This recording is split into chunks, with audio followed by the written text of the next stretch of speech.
Wasn't even paying attention. We're live. We're here. It's Friday night. Welcome to Highly Motivated. This is a wild, energetic evening. You know, the last few nights we've experienced incredibly beautiful full moons.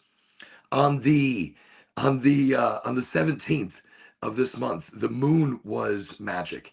The moon was bigger than I have seen it in so many years. So bright, so amazingly energetic, so much going on, especially when it comes to manifestation and creating your reality, your understanding of reality. So tonight I start the show wearing my new sunglasses. Sunglasses, not sunglasses, because they're only slightly tinting things, but they help so much because this room is so bright. Since this room is now a garden, a greenhouse, and I've got a massive spotlight shining on me, it's incredibly bright in here. But I decided to work on that a bit, make it less bright, a little bit easier on me. So I'm wearing my ultra cool sunglasses, which in turn bring a whole different kind of energy to tonight's show. And I hope they do. I hope that's what translates. So how are we starting tonight's show? I want to show you what I got. And before it changes temperature too much, tonight starting, we're going to be talking about energy. We're talking about the eerie, strange energies that come about this time of year. Remember, we're very close to Halloween. And what is Halloween? Halloween is the time of the, my voice is cracking. Halloween is the time of the year where the veil between the living and energies that have moved on grows very thin. So tonight we will talk about that. But I even want to delve into something a little bit deeper. Tonight, I almost want to talk about the nature of our reality. I want to talk about the understanding of our reality, especially now with AI, artificial intelligence. It's incredible. It's helping people in so many places to organize their lives and organize the structure of things that they do. But I don't think we realize the implications of AI and how serious this can become. So we're going to talk about that a bit. We're going to talk about some questions that I questioned AI, and the answers were amazing. They were simple, they were understandable, but this is what would happen without us understanding or realizing how to escape the simulation of our reality, or how to escape the living in a box. We keep it simple. Okay. I always tell you, it takes me a few minutes to get into the show. It takes me some time. Hey, you're there? Awesome. It takes me a little time to get into the show. But I didn't want to wait too long. I wanted to start with my Puffco proxy. So I only did a quick cleaning of the Puffco proxy. You see that?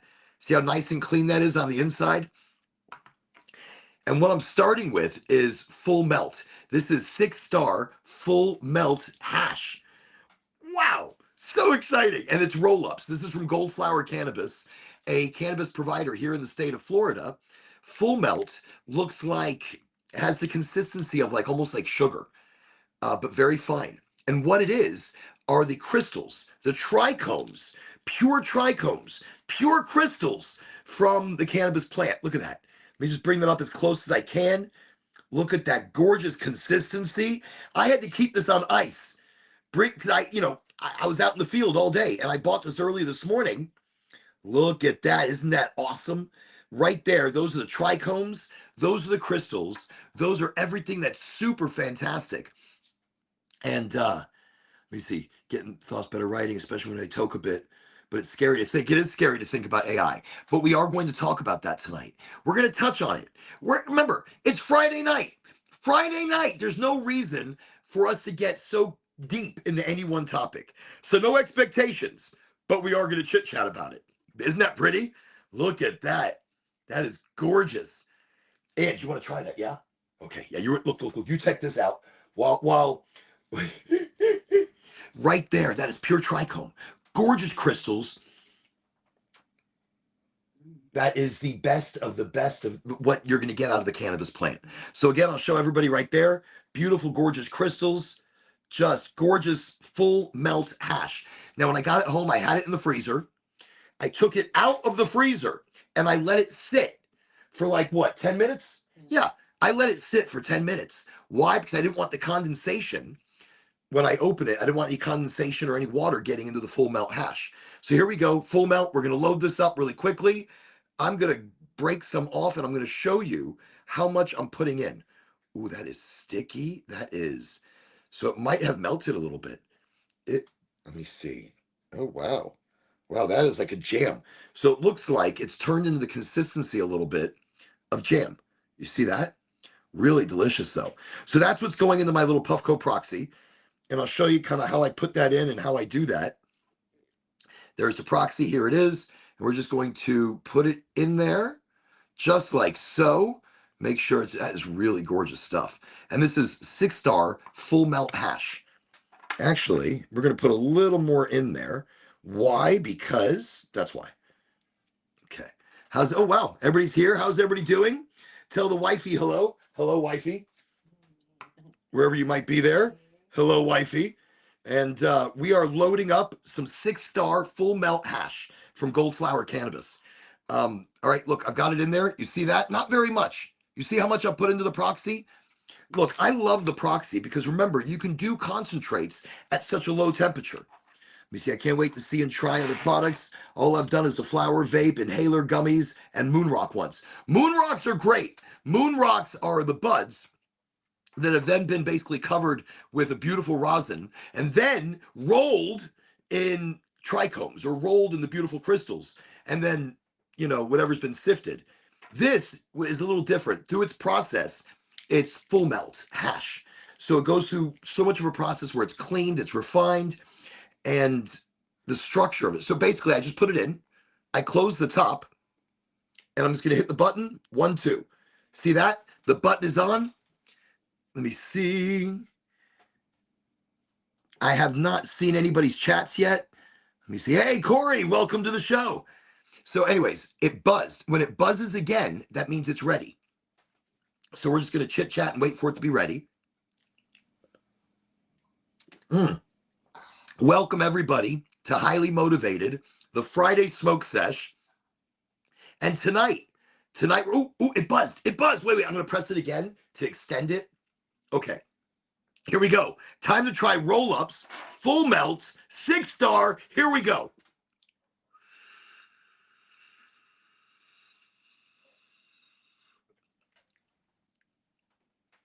Wow, that is the smoothest thing I think I've ever smoked. Wow. That is terpy, that is tasty, so smooth, like I didn't even hit anything. That was delicious. Oh, let me try this more.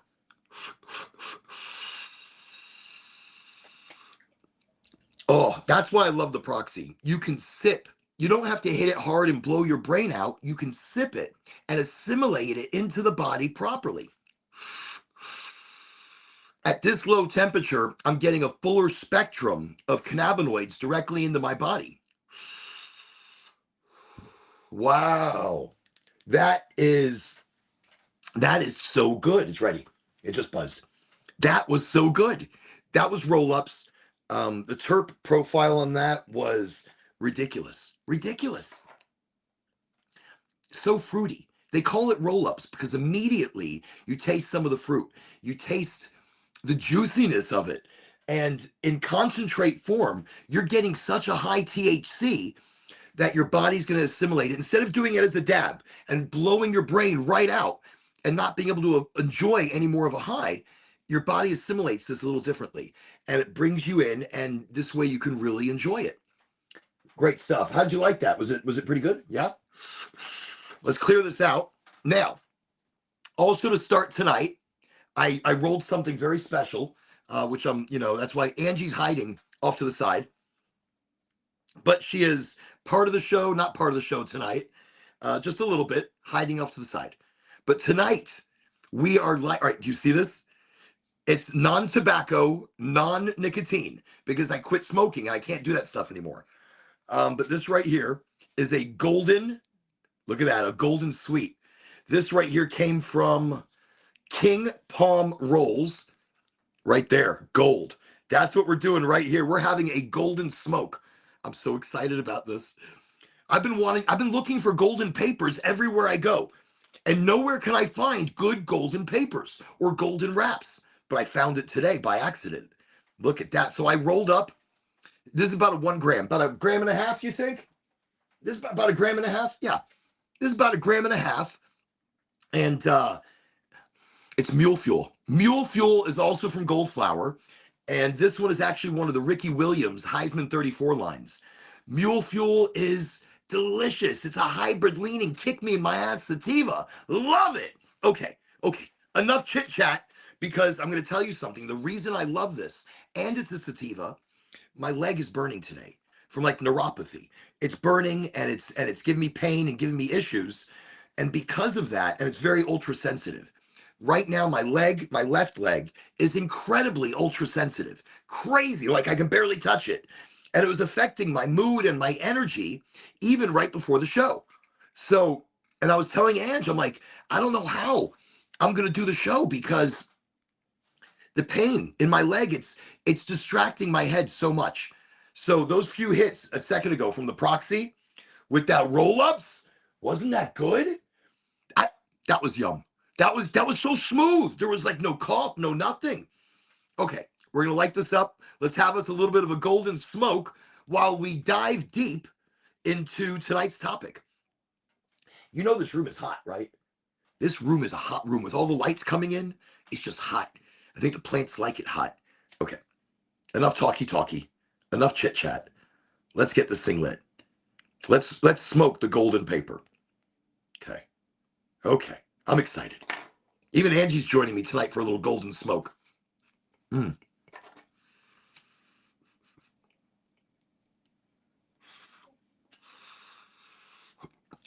Again, this is the, but it's mule fuel. Of course it's going to taste good. But that's from the Golden Wraps, King Palm Gold. And it's actual gold. We are smoking actual gold tonight. That's awesome. Because I also rolled a 2-gram Doink-a-Doink, just in case this doesn't hold me over. Just Doink-a-Doink. Are you there, Ange? Wait. This is gold. We are smoking a gold doink. Not a Doink-a-Doink, but a 1-gram doink. Oh, she must have disappeared on me. It's hot today. I think we have the heat on because it was so cold this morning when I got up. It feels like the heat is on. Or it could be, these sunglasses are heating me up. Oh, and in honor of Halloween coming very soon, I just want to show you the shirt. This is The Conjuring of Lucifer. Okay.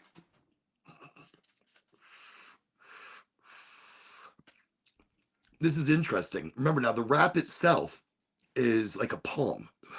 It's not nicotine. It's not tobacco. Oh, you're there? Awesome.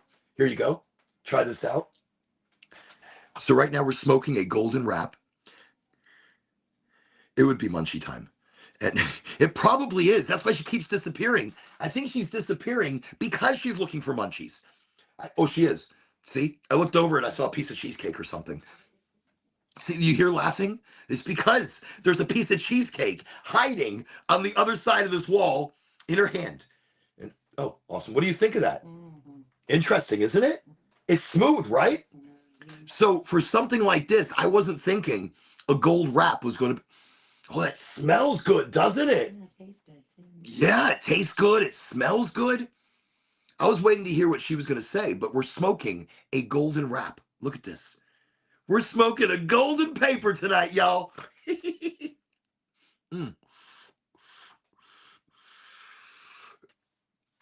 Look at that. Isn't that awesome? And again, y'all, I'm not wearing the glasses to be extra cool tonight. I'm already extra cool. I don't need the glasses. But it's so bright in here that I'm finding it a lot more comfortable to, I don't know. I don't know what I think they're making me sweat. That's what it is. The glasses are making me sweat. Here you go. Take that. Lovely. That smells great. So that's Mule Fuel. Mule Fuel from Goldflower Cannabis, one of the providers, medical providers here in the state of Florida. Just to let you know, that one is sitting at 2.1 on the terpene profile. That's your taste. The terpene is going to be what you taste as you initially inhale. Now, the aroma is what you smell before, even when you first take it out of the bag. That's aroma. And that aroma is going to hit you. That aroma is going to come right into your brain, and it's going to let you know if that's the strain that your body requires. This is a great way to tell if what you're smoking is what you need. There's many times, like I love Blue Dream and I love some Pineapple Express, but there's a lot of times that I'll go to smoke it and it's not right for me. I'm not feeling right with it. The terpene profiles aren't adjusting well to my body and how my body is at the time. So it could be something else that I'm looking for. Like right now, this Mule Fuel is singing to me. It's singing to me. And I'm going to sing back to it in a little while. Okay. Oh, it looks like we have a friend of yours here from soccer. Oh, hey. Okay. So anyways, we're smoking some of the Mule Fuel from Goldflower. Probably right now my dispensary of choice. And I have so much to smoke tonight. I don't know if you noticed the full melt that we had. That was so good. I'm going to have to load another bowl. Actually, I want to see what happened. So full melt, when you smoke it, it should disappear completely. That's why they call it full melt, because it's so fine. And yeah, it's gone. I mean, it's whatever's left is the residue. So that right there is the residue that is left over from the full melt. So you can't smoke that. If it's that dark, don't smoke another session. That's really only good for one session. Actually, can I get a Q-tip? I'll show everybody how we clean it live. The reason I love this device, my concentrate device, is because of the ease of cleaning. Yes, there's Puffco Peaks and there's Lucas. Oh, thank you so much. And there's Lucas here. Smoke this while I clean that. Here.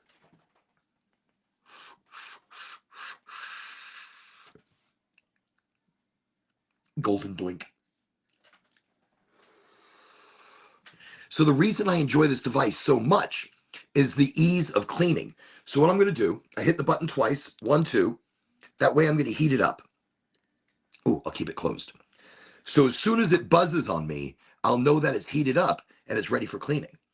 I'm going to use one of these little Q-tips. You see this? Just a normal Q-tip. I mean, yes, okay. Just a normal Q-tip. I mean, it's not magic or anything. It could be magic. I heard it was imbued by elves. Okay. Oh, it just buzzed. That means, sorry, I was just holding it there. Don't ever put Q-tips in your ear like that. That's terrible. I don't know why I did that. Angie's looking at me going, why'd you do that? Okay, so I heated it up. You see that it's hot and you see how it's smoking? So I'm taking the end that was not in my ear and I just do a quick boom, boom, boom, boom, boom, boom, boom. You saw how dirty that was inside, right? It's already cleaner. Already cleaner. Then I'm going to take another one that was not in my ear. No, the other one. Was that the end in my ear? That was not my ear. That was gross. That's gross. What are you talking about? That wasn't in my ear. So gross. So all I'm doing is I'm taking this Q-tip and rubbing it around the proxy. Look how much cleaner that is. So now, that's it. I just used a Q-tip. I just cleaned it. That's why I love this. And I believe the older we get, the more our bodies need high cannabinoids. The more our bodies need, ooh, thank you so much. The more our bodies need, a higher THC, not necessarily, because look, all right, let me explain the difference. When you're smoking a joint, even a golden joint, you're burning it, and you're burning it at a high temperature. You see the cherry right here? It's a small enough cherry, but it's still hot, and it can burn upwards of 2,000 degrees if I'm sitting here. So in that burn, it's burning off all the cannabinoids. It's burning off everything beneficial that your body needs to assimilate and turn into medicine. But when you're doing a high concentrate at a low temperature, you're not dealing with butane and you're not dealing with normal combustion. And it's breaking down those cannabinoids to where your body can actually use it as well. And the older we get, we need to replenish our body to heal our body and our endocannabinoid system with those cannabinoids that are not burnt off in high heat. Remember, decarboxylation is the heat, the process that starts to break cannabis down.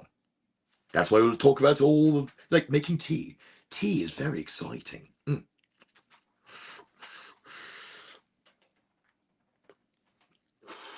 That 1 gram is smoking beautiful. Isn't that nice? That is lovely. Love it. So that was a golden wrap. I do have another doink a doink. That's a doink, a golden doink. Oh, I like the name, a golden doink. One day I'd like Oregonji to offer golden doinks. That's what we sell. What do you sell?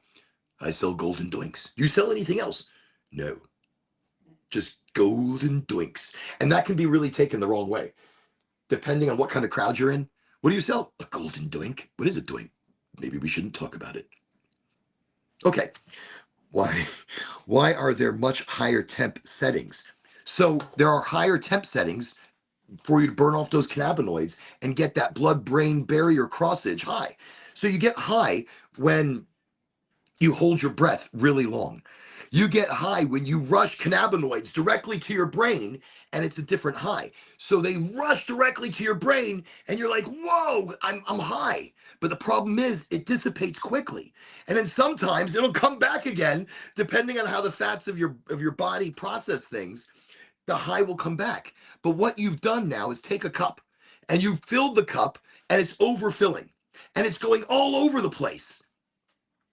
And now you're not able to assimilate those cannabinoids into your body properly. And then you don't get high again. So sure, they're going to have higher temperature settings because the higher you burn some of these dabs at, or these concentrates, the higher you can initially get. But then you're always chasing that high. You're not high. I'm not high. I am. Oh, Ange, are you there?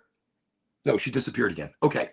So this is a great example. I'm not high. I mean, I'm high, but I'm not high. My leg was on fire when we started the show. On fire. My neuropathy or whatever it is, it was on fire. My feet were on fire. My leg all day, my left leg all day has been giving me issues, and it's been setting me off, and I haven't smoked all day. I rolled into the house. We started the show. Well, I changed my shirt, and then we started the show. And the first thing I hit was the Puffco Proxy.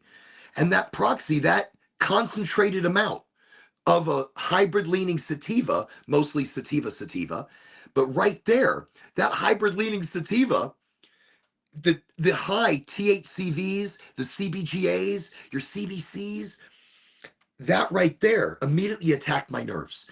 Sativas are for your nerve pain, nerve and bone. Indicas are for mind and muscle. And again, indica sativa is only a terminology that really describes the shape of the plant itself. But to make the understanding between terps and sativa indica, so in the couch indica, sativa in the clouds, or creative, open. I learned that sativas actually changed my life. But again, why do they have high settings? That's why. See, long story short. Okay. But anyways, that's why I love it. Easy. Look, that's it. Clean. Now, you could do a much deeper cleaning, and I'm not paid. I'm not a paid sponsor of Proxy. I can't even talk. This is great. Andrew, you still around? Am I just talking to myself? I mean, I'm not talking to myself. I'm talking to all of you. Oh, quick disclaimer. Quick, I'm sorry, I apologize, but if you're on Facebook, I'm not ignoring you. If you're on Facebook, I don't see you. Like, I don't see you in the comments. I get LinkedIn, I get Twitch, I get YouTube. But the Facebook has been, I don't know what is going on. It's crazy. We'll have to find out. Also, quick mention, just a quick mention right now. My cousin Gadi in Israel, I just want to say hi. I know you watch the show, and I'm just sending our love. We're sending our prayers. We're sending everything that we can send to you mentally and positivity-wise. We send our love. and we send our thoughts, our prayers, and everything in between. We do. We miss you. We think about you. We think about Edvish and the entire family. And we wish for the day to see everybody once again. So just wanted to get that out there and let you know that we think about you as well, even though you're thousands of miles away. Okay, we're still smoking this golden doink. Wow, it's been so easy. Again, I'll show you who it is. Nobody's supporting me. I'm just showing who it is. It's King Palm Gold. It was a very expensive wrap, very, but it comes with a filter and it's a golden 24 karat golden wrap, all natural gold, all natural. Mm.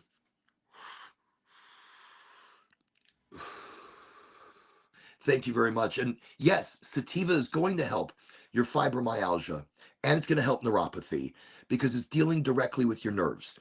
And look, I said it on other shows, and I'm not going to go too far into it right now, but making a tea from the raw cannabis, this is what changes everything. Oh, love it. Exciting. It doesn't get your head high, get your body high. And you're dealing with what's called CBG, the mother, the precursor to THC and CBD and CBN and all these other amazing things. It comes before the mother of all cannabinoids, CBG. And if you do a T, A, CBGA, the A stands for acidics. We want it in her fatty acidics. Oh, beautiful, gorgeous. So when you make a tea, you're going to break up raw cannabis and you're going to break up enough. Ooh, here, I'll put something there. Are you coming back? No? Maybe? Maybe? Something? Who knows? Okay, just checking. I mean, come back. Do whatever. Take your time. Be you. Do what you got to do. So anyways, CBGA is the mother of all cannabinoids. So I break up raw cannabis, raw bud. I'll break up like enough for like 2 joints. I like a lot of tea. I'll make 3 joints, but enough raw weed. And then I'll do like fresh ginger, a loose leaf tea blend. And I will do a sativa flower, by the way. I will use sativa bud, especially like a Durban poison. Durban poison is also high in THCV, the extended hydrocarbon, not just THC, but THCV. Okay, let's move on. But a loose leaf tea blend, there's one that I used called Rose Up. That was the name of the tea blend. It's loose leaf. It's gorgeous. It's beautiful. Elderberry and rose tipper hip, hipper tip tip, tippity hip hip. That's what it is. Mm. That is one delicious, delicious. Here, am I smoking it all the way down? I am smoking that all the way down to the end of the gold. And that is gold. That, bless you. I think that could have been anything. Oh, wait, was that something else? Oh, that is so funny. Wait, I heard that here? Holy shit. That was amazing. That's like legendary. Okay, I'm leaving it alone. I'm sorry. Wow. That was the coolest smoke, though, wasn't it? A golden blunt. And I'll tell you something. It was great. Let me finish talking about the tea. So tea, here's what's great about the tea. So now you're going to take put the kettle on, put everything into like one of those little balls that you can steep your tea, the loose leaf cannabis, the loose leaf tea blend, the fresh ginger, put some honey in the cup. Wow.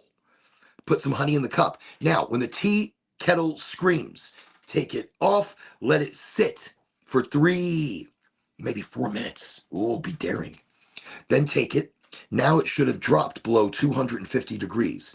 Cannabis starts to decarboxylate, means it starts to change and become the magic that it is at 250 degrees. That's the beginning. So you take it down. You don't want it to decarboxylate. You don't want it to change yet. You want it to become the beginning. You want it to do it slowly, not quickly, just slow. Take its time. Okay. So when you make the tea, anyways, where am I? You pour the tea. Remember, you wait a couple of minutes. Now it's below 250 degrees. You're going to let it steep for like 6 minutes. And then you drink that tea entirely. Your body will begin to feel light. And that CBGA is actually directly attaching onto the neurotransmitters, directly attaching, and it's doing it in its infancy. So it's like you're doing a live decarboxylation in the body. That's magic, and that's when things actually start to happen. Let me just, I feel like sativa helps my, okay, here's what is hard for me. I've tried gummies and chocolate before many times, but never has it seemed to help. Okay, well, I'll tell you why. If I'm one of those weird ones, no, no, no, no, no, no, no. Hey, Nick, by the way, Nick, welcome to the show. It's good to see you. I spent the day doing roofing repairs, and I'm not even a roofer. Congratulations. I hope you were watching YouTube. So, quickly to tell you about the candies and cookies and chocolates, it depends on also what you're using.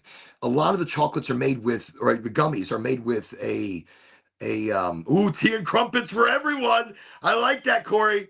I like that a lot. We're gonna have a little bit of tea and crumpets. You know, you've got to lift your pinky, because if you don't lift the pinky, then quickly about the chocolates. If you're getting anything made with gelatin, like the gummies. So the gelatin gummies you're going to chew them, and probably you're going to swallow them still with some chunky pieces. And those chunky pieces are going to go down and they're going to sit in your stomach. Now, some of that's going to process out, but in your stomach, it's all going to sit. And then all of a sudden, that gelatin's going to go, hello, and it's out, and it's out, and it's racing, and I don't know what the hell it's doing, but it hits you all at once. And now you feel like you're on a boat, where you're like, oh, you're nauseous, or the way it affects you, because all of that THC and all those cannabinoids all at once, kind of like taking a dab at a very high heat, the way that actually works with the brain as well. So chocolates, I only like certain chocolates. And if you're going to go anywhere for chocolates, right now I'd say INSA here in Florida, INSA. That's it. Don't buy anything else from them. Just their chocolates. Their chocolates are absolute fucking magic. But the rest of their stuff is shit. Sorry. Mwah. Chocolates are amazing. They have like a chocolatier from like Belgium. He comes in, he's like, this is my lovely chocolate. I don't even know how he talks, but I love my chocolate. And you will eat my chocolate. You will love my chocolate. And you will. You will love his chocolate. It doesn't get me very, very high, but it seems to be able to get those cannabinoids into the body without that overwhelming high. And they break down the body very nice because they're using natural sugars, nothing fake. And that's the big deal too. It's what your body's going to break down. It's not that you're weird. A lot of people, look, just use gummies to go to sleep. But if you're going to do that, then do them with pectin. So get gummies made with pectin. Again, pectin. Pectin's a food source for the body. And that way the body actually breaks it down properly and gets it into the bloodstream properly, so you don't lose those beneficial cannabinoids that the body needs to process. So gummies, it depends what it's made with. You get what you pay for. If you buy something that's super cheap, it's probably made with substandard materials or ingredients, and it's going to take the body longer to break it down. One quick note, if you are using gummies that are made with a gelatin, chew it up in your mouth until it's juice, until it's liquid, until there are no pieces left, and you drink it down so that it gets into the bloodstream quicker and is processed into the body, instead of getting into the stomach and then turning into a tidal wave of something, God only knows what, later on. Boom. So no, you're not a weirdo on that. Edibles don't do shit for me. They make me tired, at best.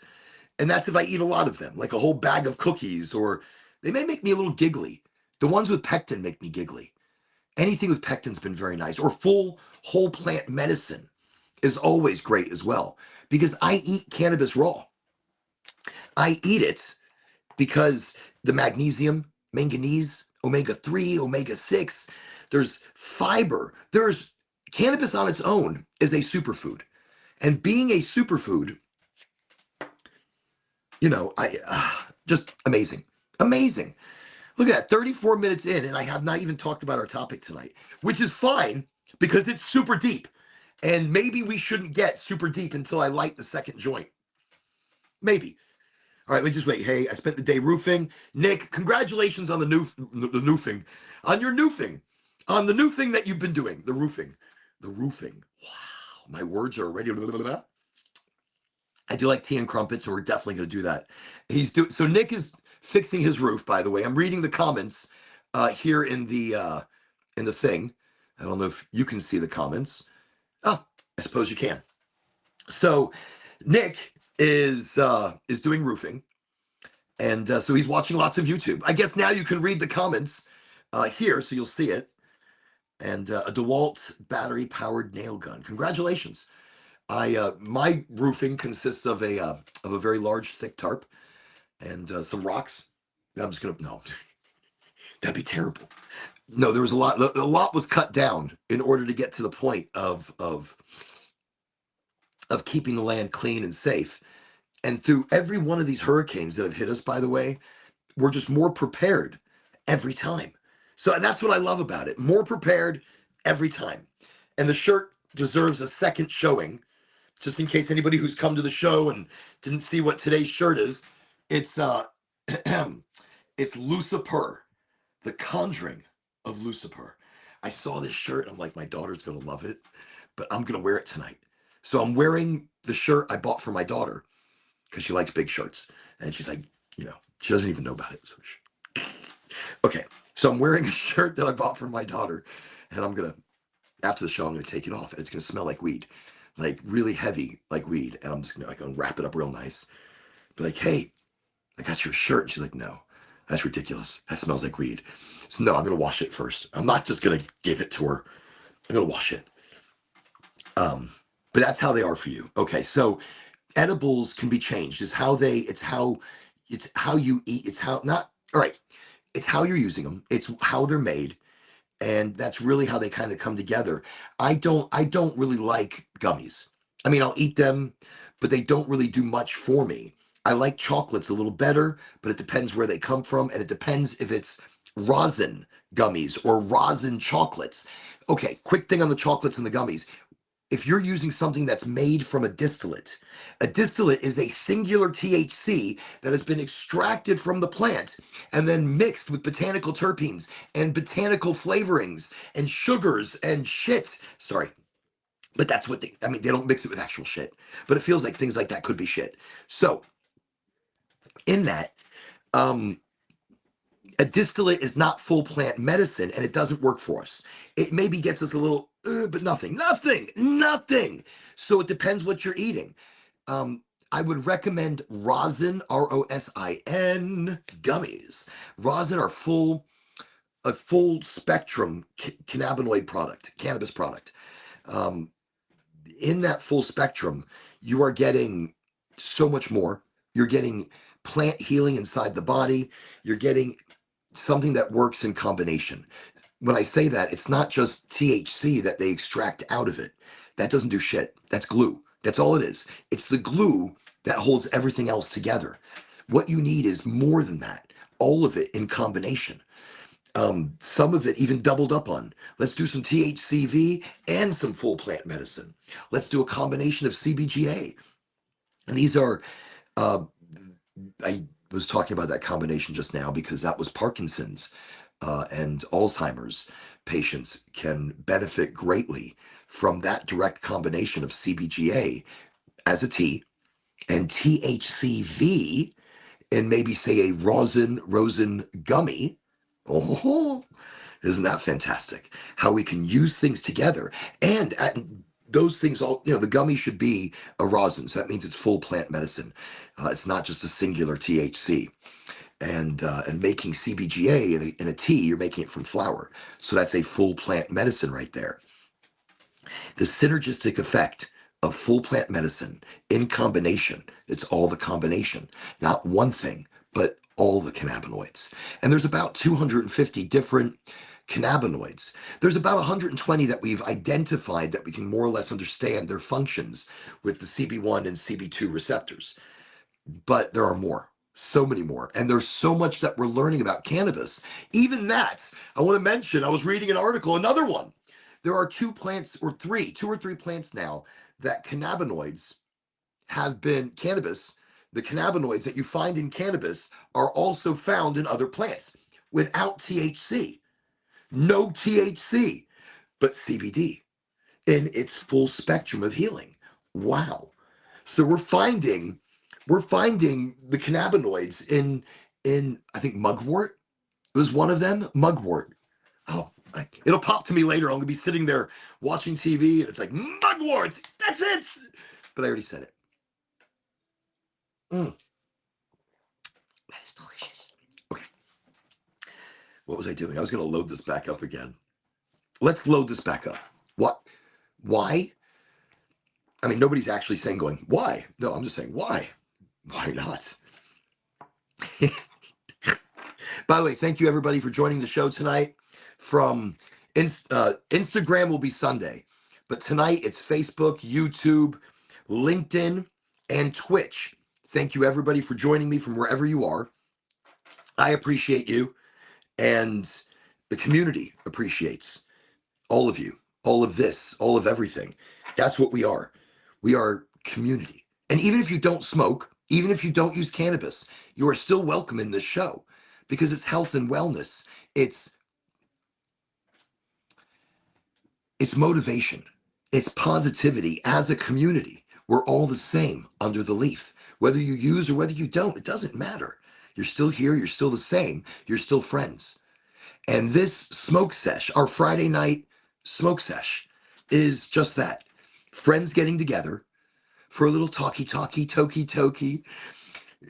chatty waddies. I don't know. Chatty waddies. Who the fuck did that come from? I don't know. But in all of that, that's what we are. That's what you are. That's what this is. And I love it. That's, to me, everything. That's what we miss, what we long for is not just the camaraderie and the understanding, but the education sometimes. Like when I used to get together and I'd go smoke at people's houses, like, they'd invite me over. This was like so many moons ago. And we'd be hanging out. Oh, did I already put some shit in there? No, I didn't. Somehow an ash must have fallen in there. I don't even know where that came from. It was terrible. Okay. Look, this is how much I'm putting in. That doesn't seem like a lot, does it? I don't think that's a lot. It started melting. That's full melt, by the way. And in the temperature in this room, the full melt has already changed its initial form because I didn't put it back in the freezer or the fridge, and I'm just sitting here smoking on it. But it's turning more into like a sugar or a jam, like a sugary jam. Oh, that is fantastic. Okay? A little bit of sugar and jam. Oh, look at this. I'm having a little. Look, it's very difficult at the moment. I don't know what I'm doing. Yeah, I do. We're just going to do a little twisty twist back in here. No mess. No mess, I said. Come on now. Let's get in there. All right, just a little bit of a mess. Oh, did I press it already? I did press it. How did I press it? Didn't even see I did that. Okay, well, it's already on. Let me close it. There we go. Boom. So, live on the show, I had a little issue just now, but it looks like I fixed it quickly. And maybe at some point we might get into the topic of this strange glitch in reality, this glitch, and how we can possibly try to understand it, try to use it to help direct our own understanding in lives right now.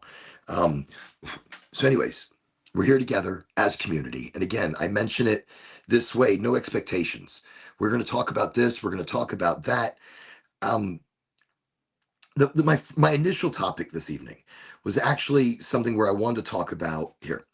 I wrote notes because I do get a little tokled from the doinky doinks. So it will throw me off sometimes and I lose my place. But it was the strangeness of life, the unusual moments that we deal with, the moments where we see what we think are glitches in our reality. And I've spoken about it on different shows where I myself have gone through like a time slip.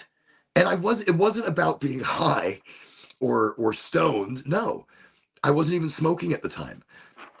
And both times that I've experienced definite moments of change of my reality and the reality around me, there was no cannabis involved. So it was never that at all. So I talk about it on the show more for my understanding, maybe for the opinions and understanding of others that may have gone through the same slip in reality.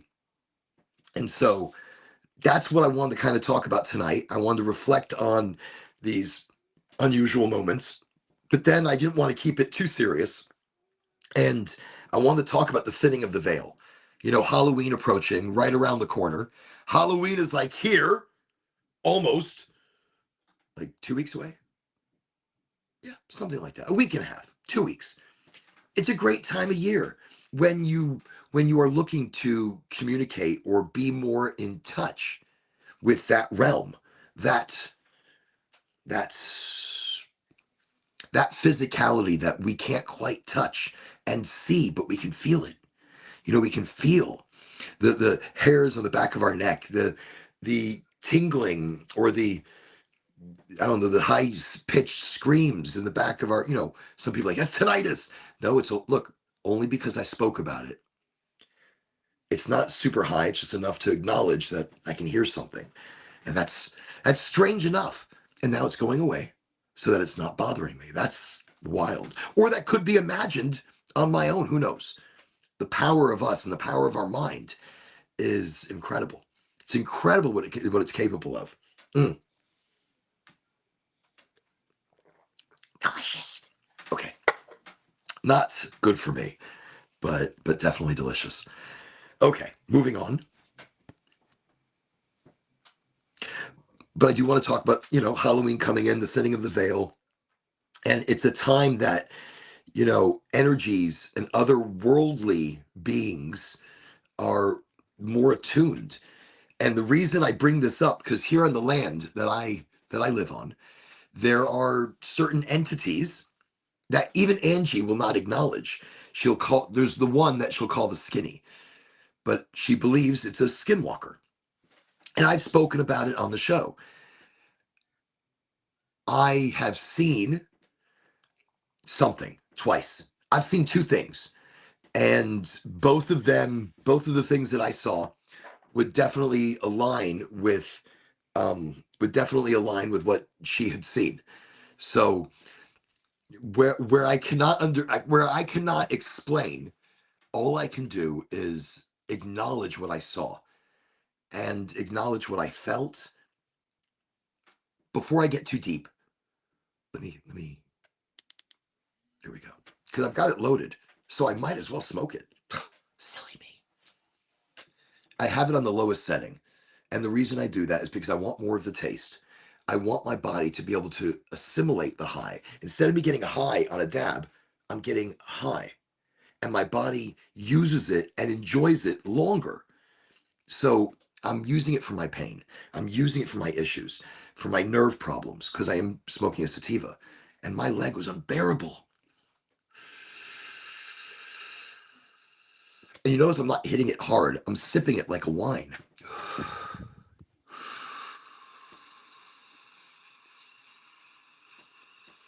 I'm going to extend it.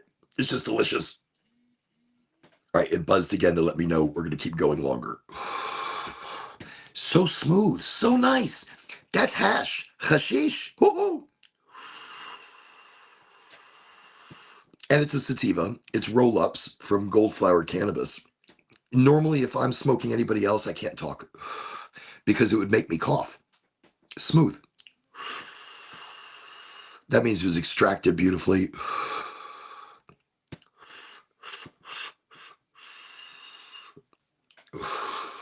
Look how long of a beautiful session I'm having. Not one hit, but many hits for my body to assimilate.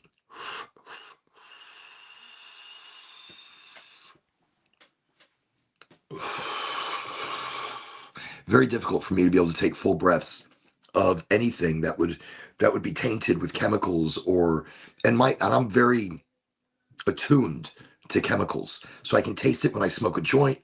I can taste it when I eat weed, and that's chemicals or sprays or solvents or additives, anything that has not been flushed from the flower or or used in its extraction methods.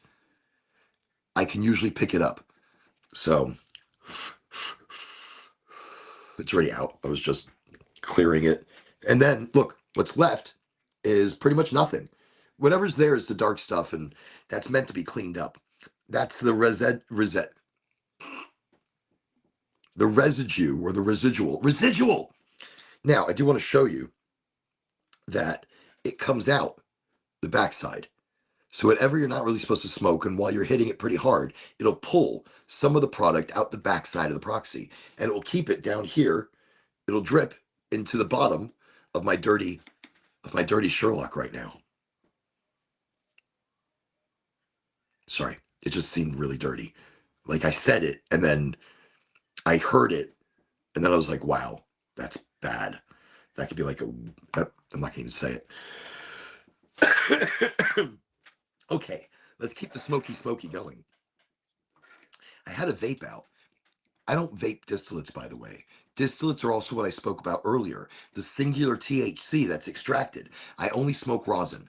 Rosin is single source, single press. They take the flower, the bud, they put it into this like interesting, expensive micron cheesecloth. It's not cheesecloth, it's like a micron thing, something scientific. And they put it in the middle of a press.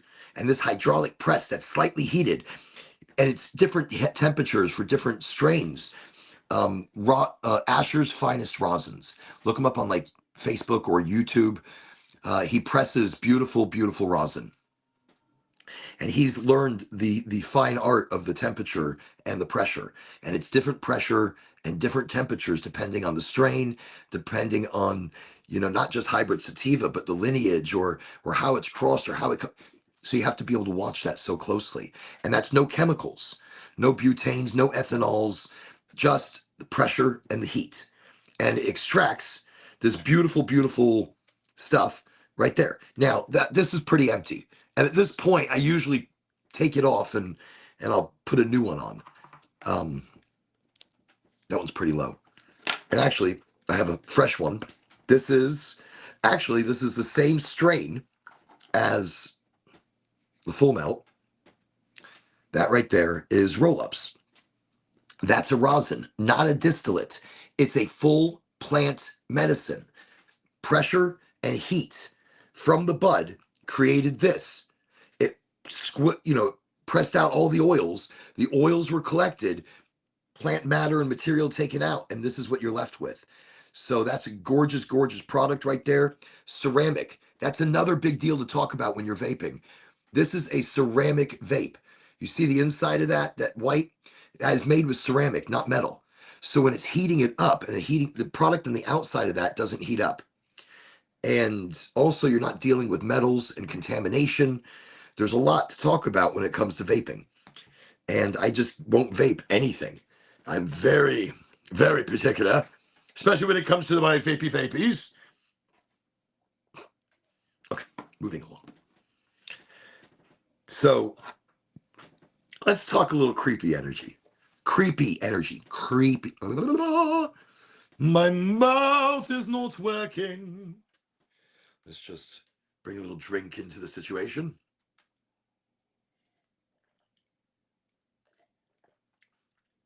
Also something delicious and not good for me.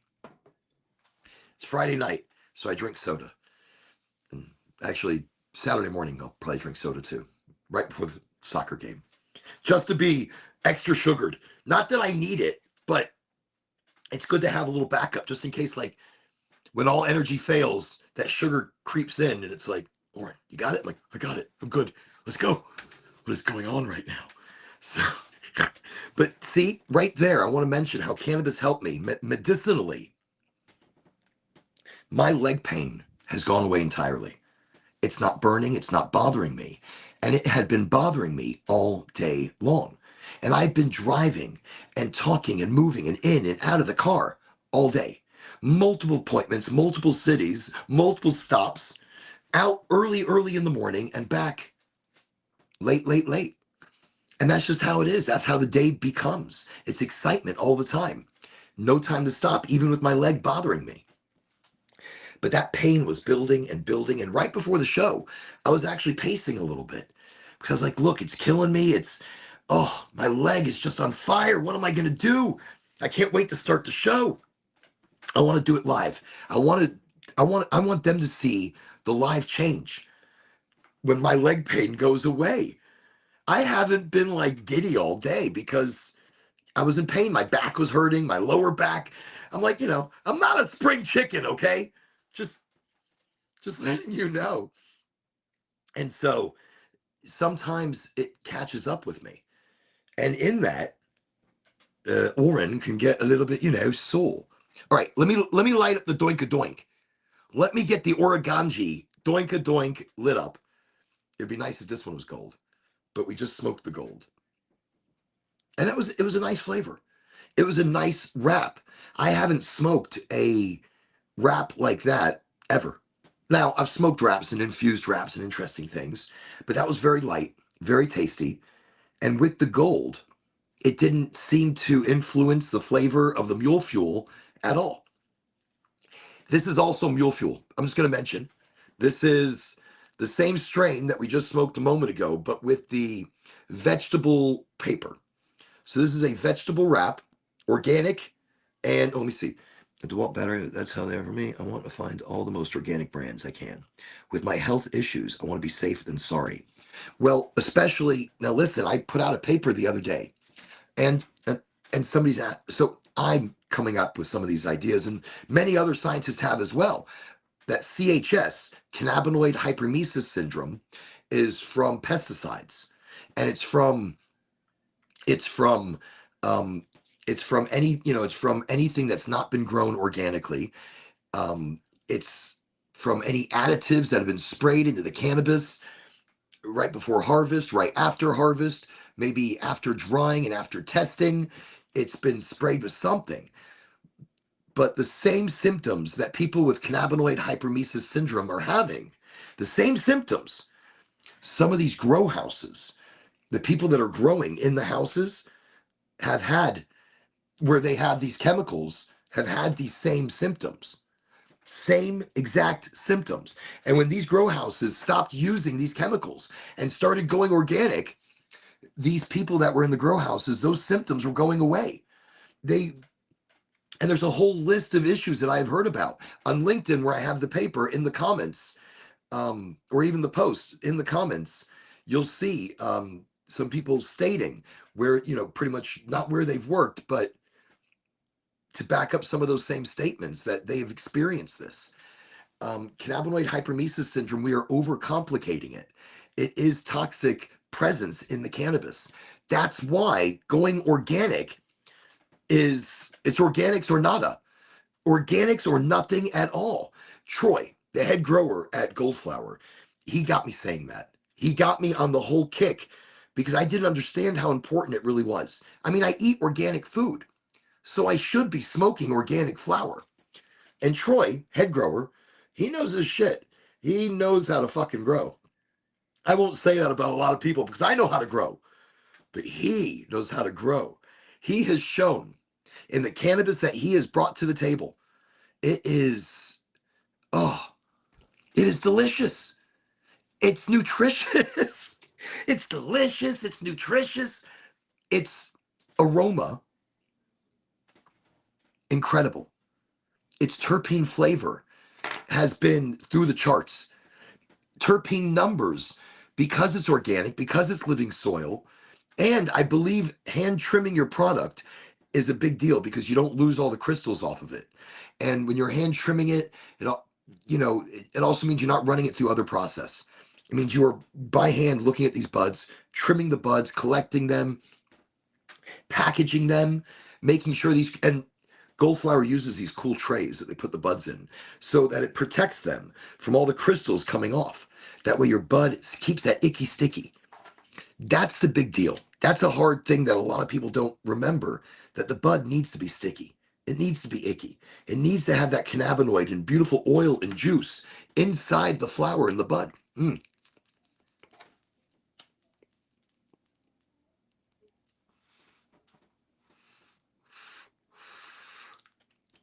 This is my 2 gram doinky doink. It's Friday night. I smoke with you tonight. I hang with you tonight. We chill together and talk about healing the world. That's what the world needs now. More healing. I put out a really big manifestation when the moon was full. Oh shit. When the moon was full recently, I put out very powerful manifestations about kindness from me. I need to be more kind. And and I put it out to whatever people need most now.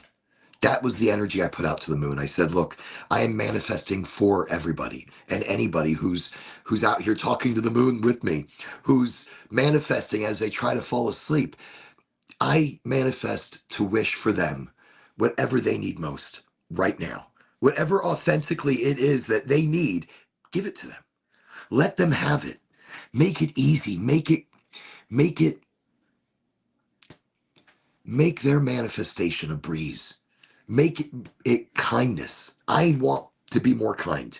I want to be more understanding. That's what I was manifesting for myself. Just that alone. I need to take a deep breath sometimes. I need to take a step back and realize that I'll be the bigger person and shut the fuck up. Just sometimes shut the fuck up.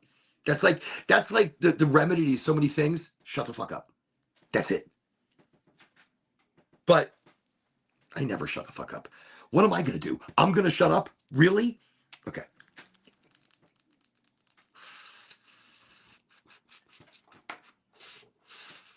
But I'm going to try. And in that manifestation, in every part of my energy where I try, I was hoping that was pushed out to people. And that's what I mean by energy. The energy of the moon recently, remember, it's in Mars. It was aligning with some other crazy stuff. We're getting radiation storms and solar storms hit from the sun right now and during that full moon we just had. And plus it was a big hunter's moon and all that combination. That's why I was manifesting that night. That's why I was pushing out energy that night. That's why I was wanting it not just for me, but for you, for everybody, for anybody that's doing their manifestations and they want more, they need more. And authentically, they're having trouble finding that proper direction in. That's what I was manifesting out. That's what I was wishing. And that's talking, that's some energy. That's one type of energy. And I walked the land for a while and I heard creepy things. I was smoking a joint and talking to the moon, and the moon was big, the moon was full, the moon was wild. Mm. I do want to mention something else. I see it right here.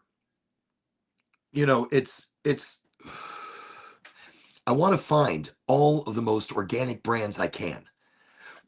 With my health issues, I want to be safe than sorry. No, you shouldn't be sorry ever. You should be safe. Absolutely. And I have to tell you, here in the state of Florida, if you're in the state of Florida right here, and you have a medical card, and you are shopping for medical cannabis, and you're looking for an organic brand, there are very few.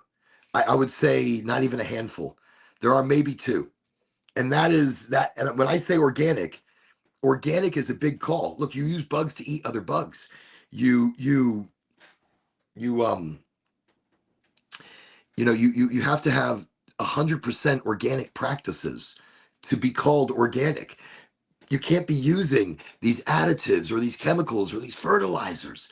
Only organic fertilizers from only the finest poop, and that's bird poop. That's emu. That's fish. Fish poop is great for your plants. Oh my God! It's like a powerhouse of growing. Once filtered, of course. You don't want actual. I mean, fish don't come by and then poop on your plants. That would be interesting. Hi, I'm a fish. My name is Sam. I'm here to poop on your plants. Don't pay attention to me right now. Oren's been smoking. So funny. I don't know what things are coming out of my mouth. Don't even look at me. I mean, look at me. Don't look at me. Look at me, but don't look at me. Look at me, but listen, but don't look. But look, but don't listen to whatever. It's Friday night, smoke sesh. We're all together. And thank you. Thank you for joining. Okay. Where would I begin to start learning more? I know the real basic. By the way, I'm reading comments, and you could probably see them here too. Uh, Whatever. I'm like, okay. So, learning more. Do you think working in a store or finding a mentor would be better? I'm in Alabama right now, and I don't want to move because I'd like to bring awareness and support to my state. But at the same time, I'm needing my medication too. See, Sam, now you got Sam the fish that's pooping on plants. Sorry, now you go. Okay, but I'm reading that. Okay, so I want to address that. And you're in Alabama right now. And I think it's amazing. That's what we need. We need more canna evangelists that bring the good word of weed. I like it.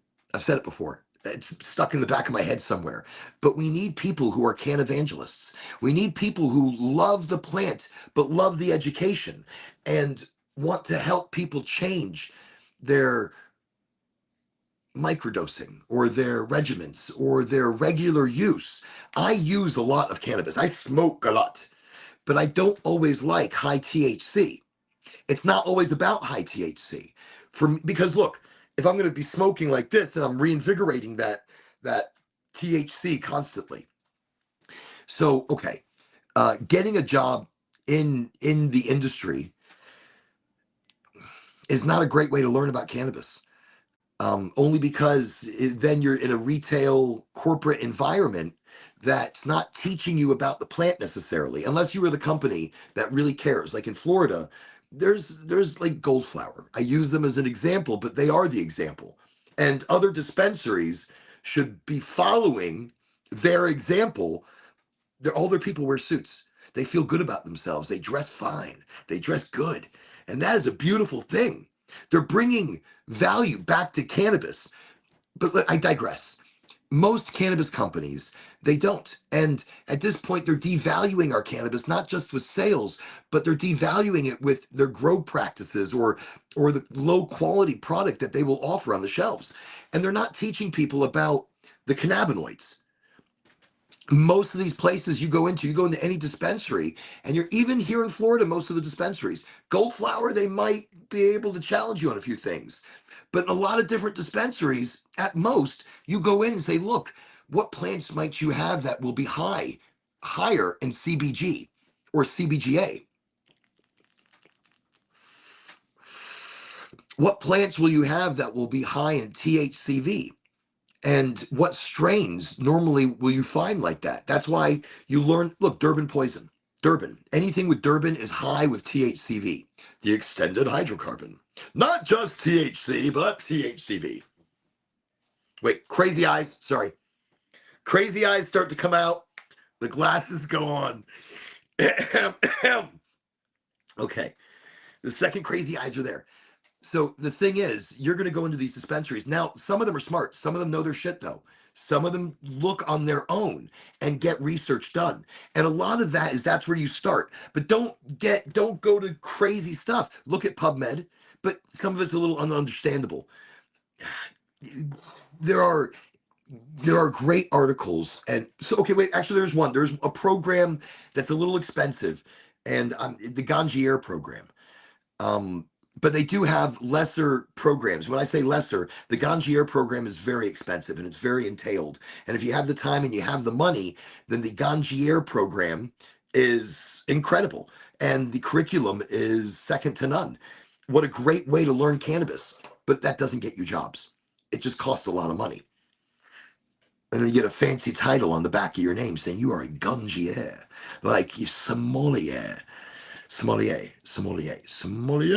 No, Gongier. No, shut up, Oren. Sorry. Sorry, not sorry. Mm. Not sorry, whatever. Shut up.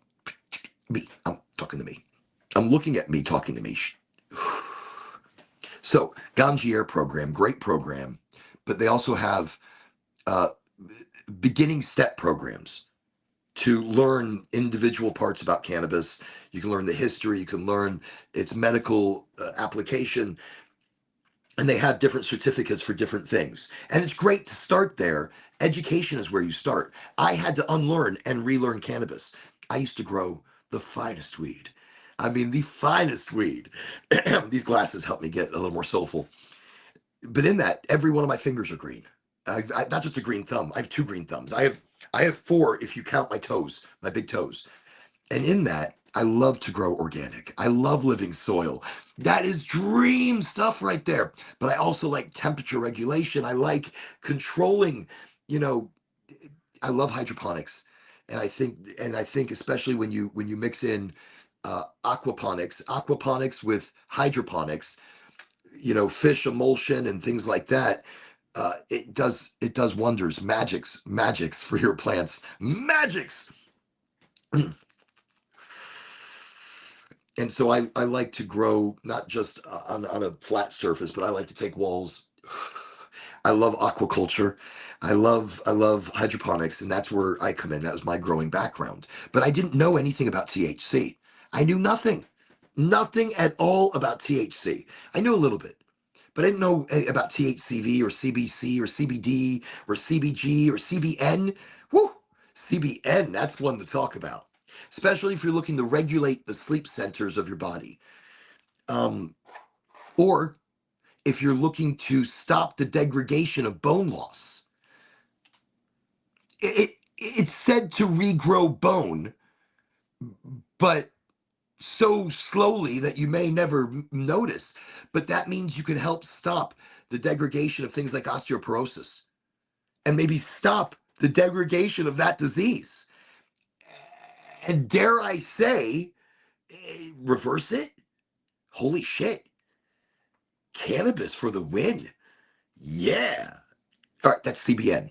Um, so I think you, I keep looking back at the comment, and this is all. I mean, I just keep saying it, and I'm visualizing Sam the fish, coming over to poop on your plants.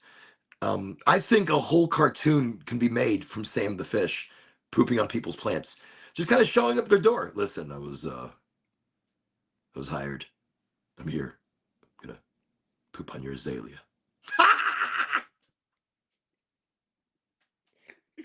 Maybe Sam the fish is like, hey, I'm Sam. How are you? I'm here to poop. You know, all your plants. Walking fish. A walking fish. So like the opposite of SpongeBob. Forget it. Forget it. I'm not even going there. I'm I'm a couple. I'm a couple grams in, and I think at that point my decision making process, especially with things like Sam the fish. I want to get back to it really quickly. So what do you do? It depends on financially what your responsibilities are, in the sense that, like, if you are, when I say like the sole breadwinner of a family and getting into the cannabis industry, is that a great idea? If you have a decent line of income that supports your family and pays the bills, and stay and just learn about cannabis and become more cannabis, and understand all facets of cannabis, because getting into the industry can be tough. It's not for money. It's a very difficult industry to get into, especially a very difficult industry to stay into, because of the pay is not the greatest out of most industries. In some dispensaries that you work for, the respect is not there, nor the understanding or emotional heartfeltness. Mm. This is why I like these papers, or these vegetable wraps. Um, I talkie a lot, and so in my talkies, it goes out. Let me just all right. Let me get back. I think it's two different personalities. I put the glasses on, and it just I feel smoother. I feel a little, but then I sweat more. There's like more. Maybe that's like there's like a different personality, a little more movement, a little more body language going on, so it creates more energy with the glasses on. I don't know. These are the new glasses. Glasses can create, because it's a mask. Glasses are a mask that we use. So in that mask, it creates a persona. I feel like I feel like a persona. No, I feel like almost a different character, but not. I feel like Oren, but with an extra. Hey, all right, how you doing? Mm,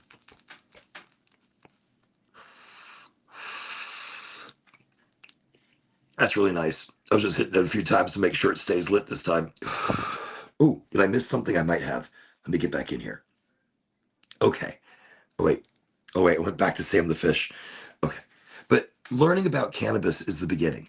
I had to unlearn everything and relearn. a whole new understanding about the cannabinoids. I was very lucky to learn under the tutelage of some people, of scientists, of people who when you go overseas, the cannabis research, especially in Israel, um, that's where its beginnings are. That's in Tel Aviv, at the university there. Raphael Mecholam, Dr. Raphael Mecholam, he passed away about a year and a half, 2 years ago. He is the father of THC. He discovered the molecular structure, and I know I'm getting things wrong right now because I'm really high, but that's okay. It's okay to get some shit wrong. I got his name right, and that was a good start. You can research him, and then in that research, you will find incredible beginnings to learn about cannabis, or of course the Ganjier program. Um, and I will find some other programs and list them here on the show or on my website, oreganji.com, so you can see how to spell it right there. Sorry, finger went close. I'm just gonna. Okay. And I will list them there on the website. They're not there right now because I haven't listed them yet, but they will be there eventually. Just letting you know, that's where you'll be able to find them. Ooh, also on that site, if you have not, if you have a medical cannabis card, go to the site, and right when the site pulls up, there's a QR code. Scan it, and that'll take you to a really cool points loyalty program. That it's one of the coolest things around. You get double points, you get this, you get that. Points are the same as cash. So when that pulls up, put your name, put your date of birth. It'll ask who referred you. You could put your friends, so they get the points as well. Uh, Wait, I've got a card that I've written all over, so I'm not going to show you that card. And then the other side of it's so dirty. God, I'm terrible, but I'm not explaining it properly. Oh, and it's backwards. I'm looking at the screen. Mm.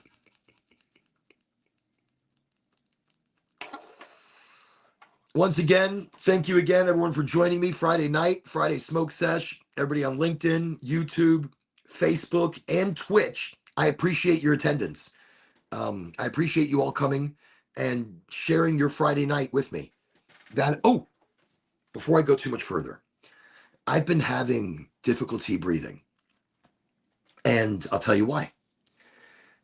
I smoke heavy oil, rosin, and the rosin, which is what I showed you a little while ago, the this one right here. It's not a distillate. Distillates are quite light, like the distillates you smoke, the singular THC with the added botanical terpenes. Not my thing. Sorry, but not my thing. Well, sorry, not sorry. I like rosin. That's what I like to smoke. That's delicious shit right there. But it's heavier. Now, distillates, when you smoke them a long time, you'll start to feel like you have like water sitting right here. I hate that. And you're always trying to cough it out, but you can't quite get that out of your lungs right there. You want to be able to take a good full breath and then cough out whatever phlegm you have. But when you smoke distillates, it feels like you have water. So when I smoke rosin, it's heavy oil. So it feels very heavy on my lungs. And when you smoke a lot of it, because I don't have the opportunity to smoke flower, so I smoke the rosin as I'm traveling around a lot. It sits heavy on my lungs. So after a while, I feel like I can't breathe too well. And also with the flower, if I'm smoking some big bedoinka doinks here, there's a lot of resin buildup in there.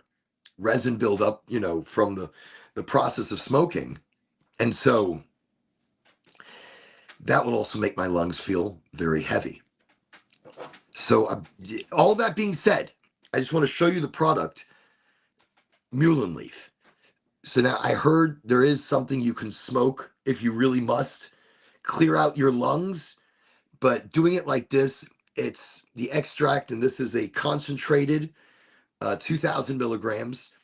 I got this at a health food store, or actually I got this at, I can't remember the name of it. It was in Gainesville, and it's a It's a hometown market.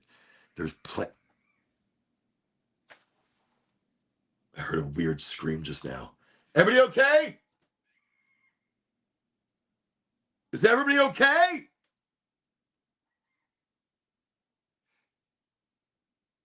I'm hearing a scream. One sec.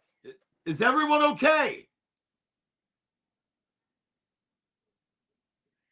Hold on a sec. Let me just. Is everybody okay out there? Ange, I hear screaming. I hear Chaya screaming outside. I'll check. It's okay. I'm just. Sorry, show. I'm coming right back. Just checking. Is everybody okay? Chaya?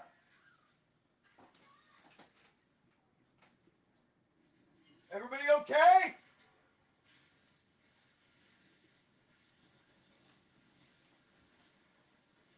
Everyone okay?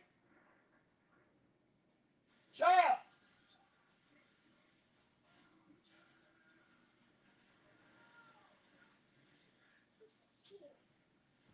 Ange, can you call her? Call Chaya.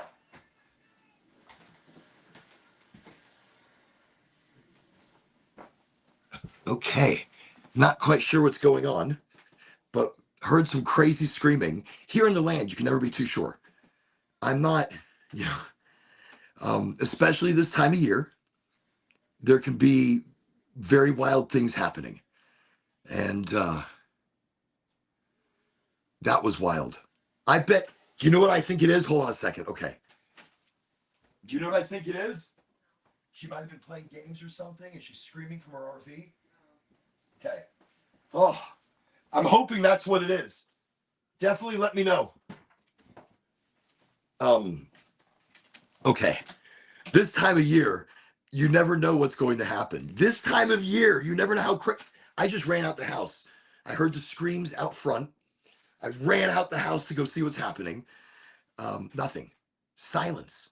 Like total pitch silence.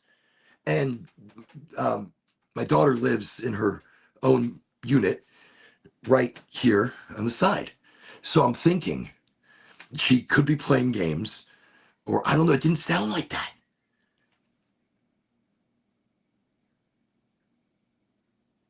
I hear nothing now.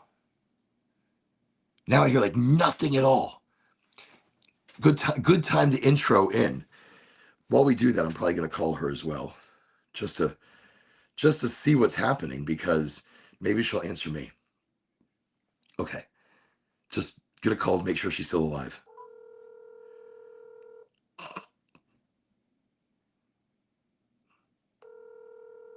I really hope she's still alive. I mean, of course she's still alive. Silly. No, I mean this is probably easier.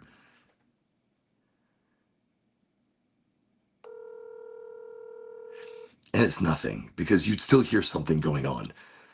She wouldn't go down easy. It's a lot of land. There's a lot of people out. Okay. Well then. I'm gonna go check. Just gonna double check. Just give me 1 second. I'm gonna leave it going. We're gonna leave it live. I'm just gonna go look because she's not answering her call. So you guys hang out here. I will be right back. Just okay. She didn't answer you? All right, I'm gonna go look. Just it's still running, so nobody. I'm just gonna go peek. All right. Just going out there. Give me 1 sec. Oh, it's chilly.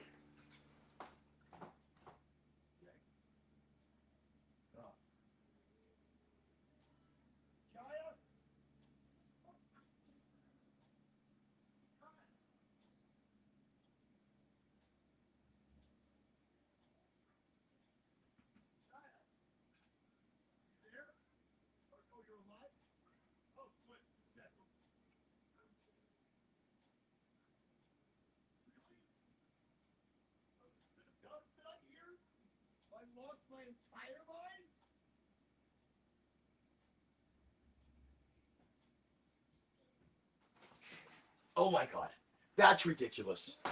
Everything's fine. I'm not overreacting. It's when you hear somebody screaming like that, it's pretty wild. Okay, so I am back, helicopter parent and all. So, yeah, she's screaming like a banshee, playing VR. And so her windows are open, and my window here is cracked. And she's about 100 feet, 200 feet away.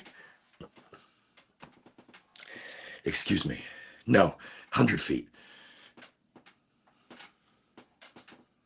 No, 75 feet, like 75 feet away.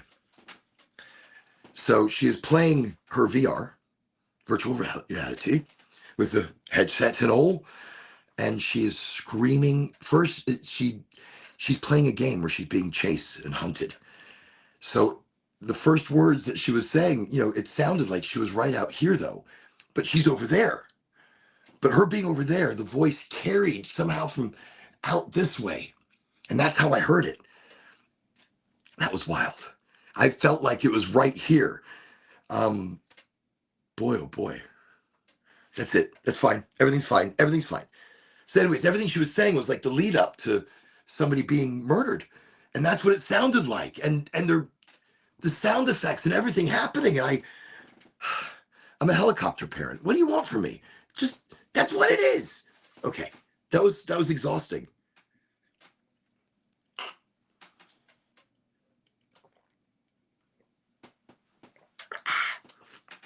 Okay, I'm back.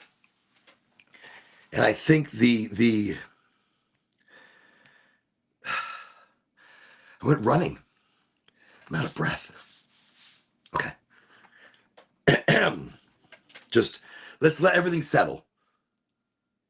And then we'll get into creepy shit here in the land. So I live on 6.5-ish, 7-ish acres in the middle of Florida. And of course, I need to smoke again. I mean, I don't need to, but after all that running, it got the blood pumping. I don't want to like overdo it. I need to relax a little. So here on the land, there are some crazy energies. And the reason Ange gets pretty scared about the skinwalker. I really feel like there's like an animal that's kind of like a really large chupacabra, but not a chupacabra, like a chupa asshole. That's what we have. He likes to eat the chickens and the ducks and likes to break the enclosures no matter how chupa asshole or chupacabra proof you make it. It doesn't matter. He will break it. No matter how you may make it, he may break it.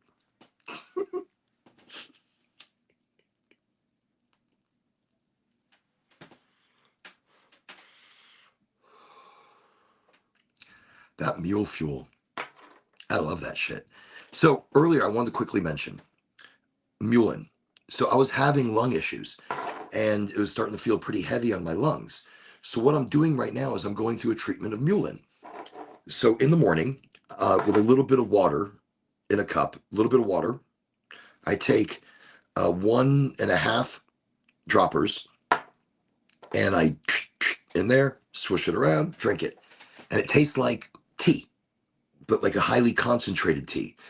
And then throughout the day, whenever I do cough, it's bringing things up from my lungs and it's clearing me out. And it's releasing that heaviness that I have on my lungs because I smoke heavy rosin. Look at that. I was able to jump right back in even after all that excitement.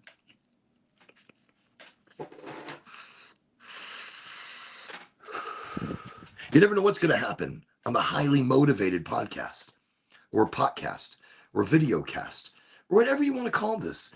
Smoke sesh. This is yours as much as this is mine. This is all of our hangout to not just be community, but to be more, to be friends. I think that's the most important thing. It's hard for us to come together sometimes in person because we're busy and we have responsibilities and so many things always get in the way. dinner gets in the way, chores get in the way, responsibility gets in the way, but it does. So this is easy. This is digital. This is all of us. This is when we come together. This is the greatest thing in the world because this is friendship and education and community and understanding and realizing that what this is just a plant. And it's just like you're smoking a cigarette or drinking a beer or having a glass of wine or taking prescription meds for pains and taking extra ones because they're really fun or whatever. How would any of that be any different than this right here? This heals. This changes. I don't drink. I mean, I did the other night. It was Sunday and I was drinking mead. Mead is honey wine. Oh, love honey wine. Wine made from honey. It's ambrosia. It's nectar of the gods. It is the only way to drink. If you're going to drink, you're going to drink this way. I don't know. That was like an Italian Greek I was just doing. I have no idea where that one came from. Couldn't do it twice.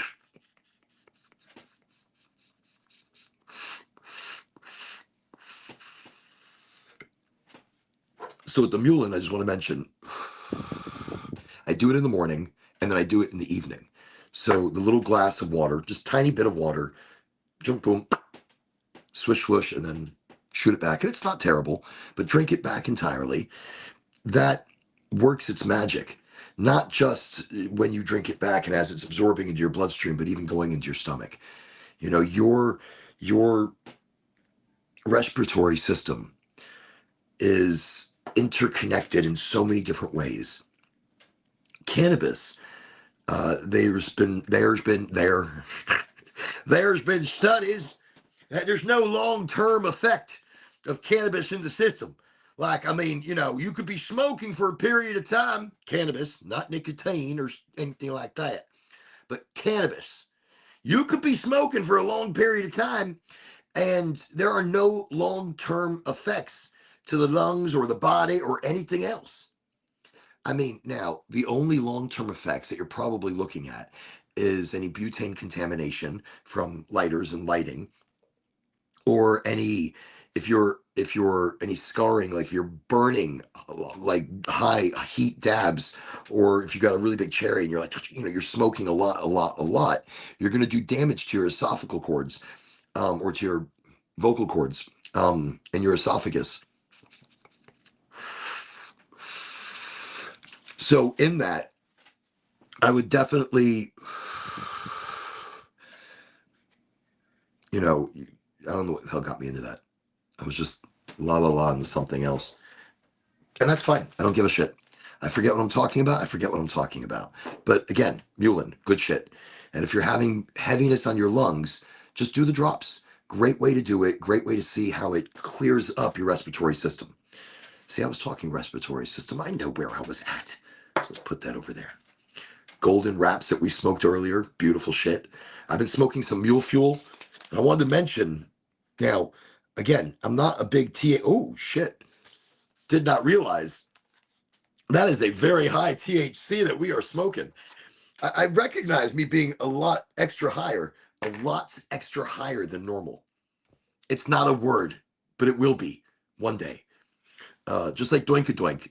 The Oregonji Doinka Doink will be a thing, or the Oregonji Golden Doink. So the 1 gram or 2 grammer. That's branding for the future. Okay, this one right here, Mule Fuel, Gold Flower Cannabis, 30.19%. That's high. 30% is high. That's a high THC. Anything higher than that is silly. Anything higher than 30% really is just silly. That's just, you know, people are like, well, what is 32%? I'm like, 32% really is going to feel the same as 30. 37% will feel the same as 30%. 30% is like the pinnacle of where you should be. There's going to be some higher, but that is pretty fucking high. And then terpene wise, 2.11. That's high. Look, anything over 1.5 on the terpene scale, that's going to be your taste. that's going to be the terpenes present, like pinene or myrcene or beta caryophyllene or limonene. There's different terps, and those terpenes activate different receptors and taste buds within your body as well. Mm.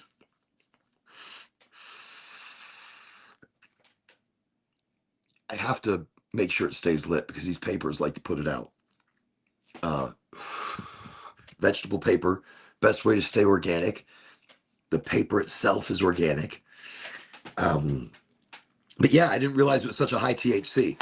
So 30%, here, I'm just going to show that. Dun, dun, dun, boom, boom. Medical cannabis here in Florida. That's the Heisman 34, which is Ricky Williams, the Heisman. Great brand at Goldflower. Really delish. Mule Fuel. And right now, I think next week, they have a huge flower drop coming. But I'm not allowed to say anything. But huge.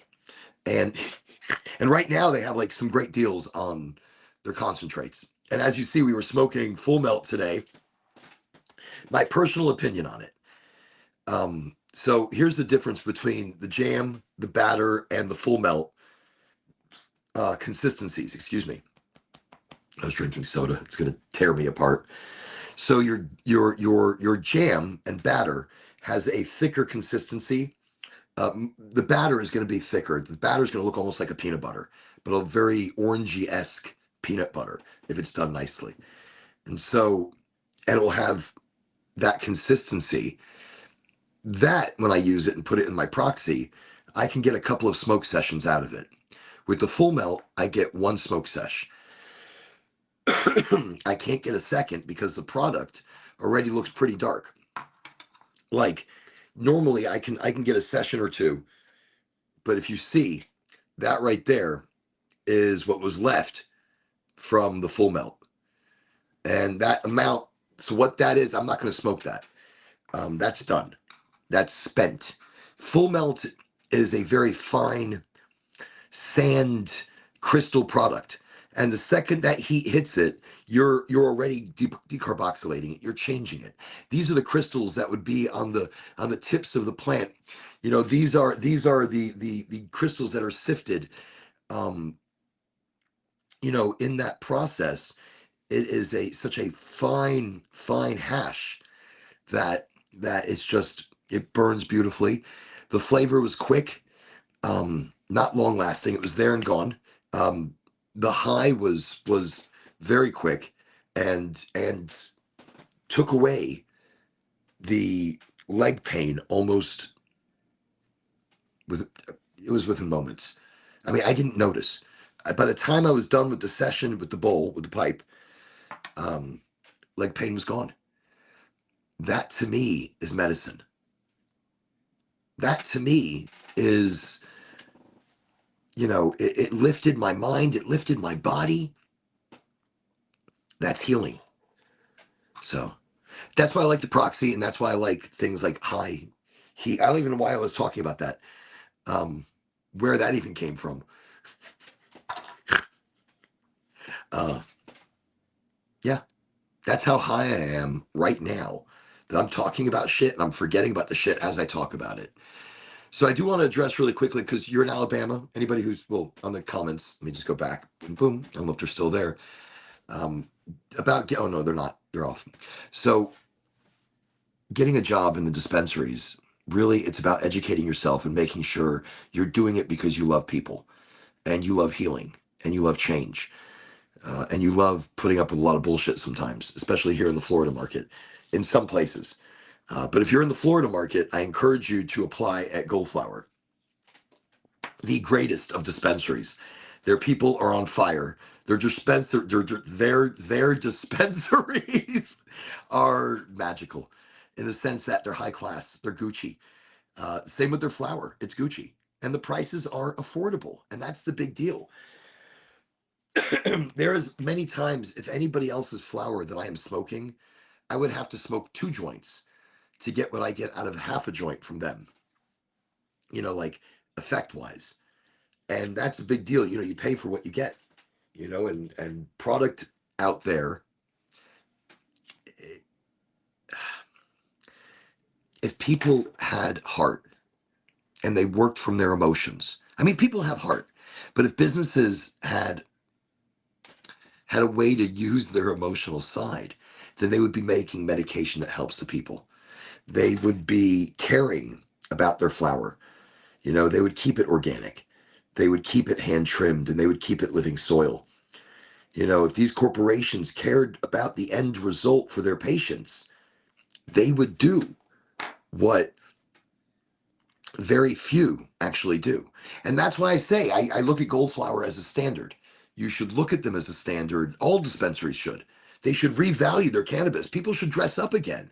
You should feel like somebody special coming into the dispensary. I'm not just somebody, I am a medical cannabis patient, a patient that needs medication, that needs emotional support, that needs community and understanding and education. That's what I need as a patient. So that's why I love Goldflower. You come in, they value you as an individual, as a patient. I love that. They bring value back to the cannabis. They bring value back to the medication. Mm. So I use them as a standard. I tell people, look, if you're looking at making a great, caring, and understanding dispensary, then look at the Goldflower standard. They bring in quality after quality after quality brands like Rohan Marley recently, or Pine Park, Ricky Williams. There's a Racer Cat. I wish I knew his name right now. And there's a few other brands that they have associations with. Uh, Method Man from Wu Tang. That's some pretty cool shit. Not from Wu Tang, the Wu Tang. Holy shit! I apologize, Method. I'm so sorry. You were the man. And that's the thing. So many incredible brands happening at Goldflower. That's how cannabis is supposed to be done. You know, that's how it's supposed to be put together. Old school, legacy, real weed for real people. The quality that we deserve. Not us having to smoke substandard shit and say that it's good and because we don't know any better. Well, here, now you have the opportunity to learn and smoke differently. Goldflower way. Now, if they're not close to you, you know they do deliver. Just letting you know, Goldflower delivers. Look at me with my great information. Boom. I'm putting something up. Check this out. That's a QR code for you to get to Goldflower delivery menu here in the state of Florida. If you're not in the state of Florida, that's not going to do you very good. But you see how fancy I got? I got a QR code. Fancy. Told you, this show, all sorts of fancy. We have a fancy backdrop for you, which is a black curtainy thing that's been stapled to the wall. Look how fancy we are. That's fancy. High class lighting. A table, a desk light, you know, one of those, but doing it like this right there. And it's countering the growing light that Angie put up to grow the peppers now and whatever other plants, the peas or something that she saved from outside because it's not that cold yet, but it doesn't matter. She's got a little internal greenhouse here as part of the room, as well as storage in the rest of the room. I've got speakers over here. You can't see them, but you could hear. I got wires and speakers and shit. I'm letting you know that we're high class here in this studio. Super high class. Like, I've got my megaphone. Hold on. Check this out. Okay. This Mm.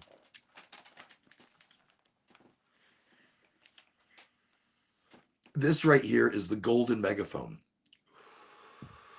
The golden megaphone. If you thought I was not loud enough, I can get louder. And that is where this comes in. The golden megaphone.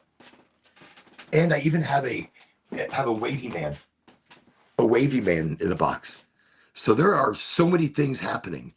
Very exciting in this room. So I just wanted to let you know you're in a high class studio. You are in like a studio of studios right now. I don't know if there are any other studios that are as studiolicious as this crazy room, because if you saw it on the other side of these curtains, these high class velveteen curtains, velveteen cheap shit. My daughter was in this room growing up, painting on the walls. I mean, beautiful artwork and not so beautiful, and beautiful. It's all beautiful because it's in the. And I don't want to take it off the walls. I mean, I do, but not because it's an artistic journey of a child that learned art and learned different styles. And there's not just beautiful color and exploration of color, but exploration of self and of different mental changes or mental attitudes, or she was mad, and you could see the anger splattered into the walls and put across the, in different colors, and how the mood changed as it curved around this way. And these are things that I think if you looked at the mess of the wall, you'd overlook it. But because I'm here, sometimes just taking a moment, like I see it right before the show. And I think a lot of times I used to yell at her for painting on our walls, and then I just gave up after a while and said, "Do it, whatever. They can always be painted back over." But before the show sometimes starts, I look at the different paintings on the wall, and I think, "Wow, she is genius. Her art is beautiful. Her mind was in such an explorative, adventure, and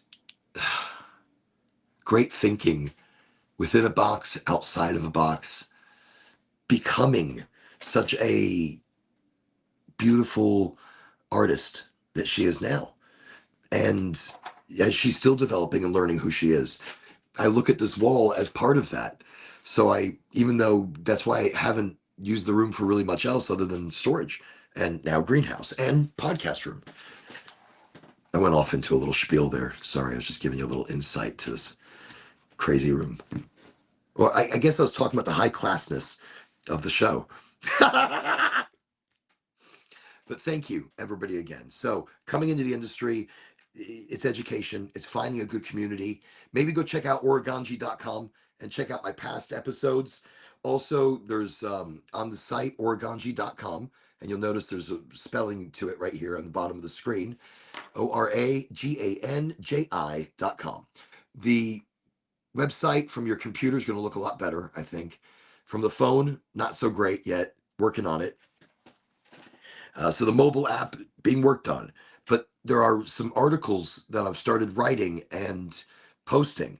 So you'll see one there about Parkinson's and cannabis. Also one about CHS, cannabinoid hypermesis syndrome. I'm going to post one very soon about insulin regulation and THCV, the extended hydrocarbon, and using it as full plant medicine and individual strains that are high in THCV. Learning about cannabis is going to require,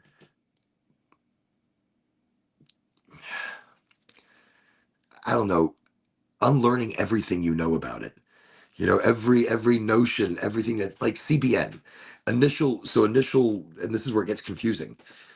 Back in the 70s, which CBN is an aged, oxidized cannabis, THC. So it's THC, but it's old THC. And as THC gets old, it degrades, it oxidizes, and it becomes CBN. But it has to be, if you smoke it, you're really not going to get the benefits necessarily. If you eat the cannabis raw, you might get the benefits more. If you get it into like a gummy, or if it's been extracted as full plant medicine, it's been tested in so many different ways, and the results vary. But CBN, they spoke about CBN originally, it was to make you tired back in the 70s. And that was the conclusion of this huge study that they did. But they rushed through it, and the study is inconclusive. It doesn't make you tired. CBN, which is an aged oxidized THC, it regulates the sleep centers of your body. So it naturally helps your body be tired when it should be tired. It naturally puts your body in the right direction of being tired. Uh, so uh, cannabis studies can be so newer studies of CBN show promise in stopping bone loss and coating bones in combination with full plant health cannabis, full plant medicine. Okay. Brain's not working as well as it was at the beginning of the show, so bear with me on some of those answers. But to me, it's a big deal. Getting into the industry, I encourage everybody to, if that's what you love. If you love cannabis, come work in cannabis. Be a part of it. Learn it from both sides, the consumer, the grower, the retail. Because the grower and the retail feel so disconnected all the time, and they shouldn't because they're part of the same community, but it's almost like they're in different cliques, like in high school. And so, but I think that they need to be closer together, the growers and the bud tenders, because they both love the plant, and the bud tender loves the bud that the grower that loves the bud is doing. Like with Goldflower, the growers, the bud tenders love them because they're making beautiful bud, and they come in to buy the flower from them, or they meet the head grower, and the head grower is budsy, bud with some of the bud tenders, bud with some of the bud tenders. Hey, I'm a bud with some of the bud tenders. How you doing today?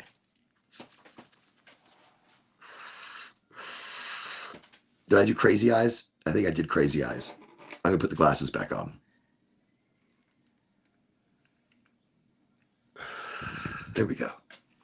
Much better. So, all right, so glasses back on. No more crazy eyes. And actually, the bright lights were kind of becoming too much, anyways. But then if I take those off, I'm pink. If I turn off the bright light, I'm just pink. I'm like just pinky. And I don't know, sometimes a little pink isn't terrible. We'll bring a little pink into the end of our evening mood. So to close out the podcast this evening, I'm going to change the light color just a bit here. We're going to go just a little more demure. I don't believe I just said that. More artsy. Here we go. I am here. It is artsy now. It is more purple. This is the color of the greenhouse. And so there's a big window here. So this is the color that's shining out the window at night. I mean, big property, there's nobody around. But it's like an alien searchlight late at night. So especially if anybody were going to be gigging for frogs on my land, this would catch them.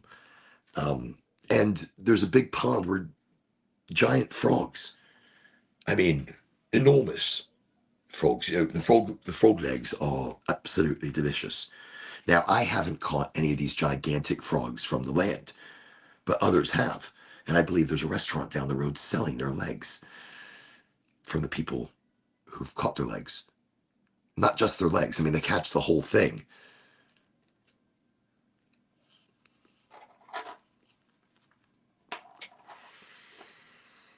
I don't know.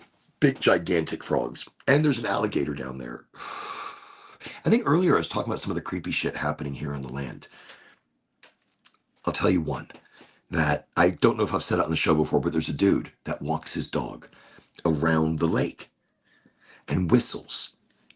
So whenever I hear that whistle, I'm always going out there looking to see who's walking their dog around my lake or around my pond. And I'm looking, and you can almost see somebody, but the closer you get, it starts to disappear. It's a guy. It's supposed to be a guy. He's dead. But just the energy, and you kind of see like an energy of a guy and a little dog. But you hear the whistle clear as day, and the closer you get, you don't hear it so much. So if you're back a good distance, and you could see it in the distance, and it comes. I mean, if you look, you get closer, you can almost see, but it's energy, and the whistle is haunting. So that is something that happens here. And then, of course, the skinwalker. I have seen it, a large black mast cape almost, but not. I I don't know what I've seen. I'll be honest, I don't know what I've seen. I don't know. It can be anything and everything. I've seen it twice. I've seen it creeping along the back of the house, in the open acreage over here, coming from the cemetery side. See, I start talking about those things, and then I start hearing some crazy shit. It's super silent the whole time. I went over, by the way, to check on my daughter a little while ago, and I just don't think she was screaming. I mean, she was screaming like a banshee. That's what it sounded like. But when you go outside, total silence. And there's enough of a distance between us. So some nights, my kids on the way other side of the land will hear people calling for them, like calling their name, but you don't go outside because this is like 2, 3, 4 o'clock in the morning when shit should not be calling for you. And it's super dark outside. And during this time of the year, when the veil between realms and realities is very thin, we see and hear more shit. The other night, there was a knocking right outside the door at, I want to say they said it was at 4 o'clock, 3 o'clock. He heard it at 3, Angie heard it at 3.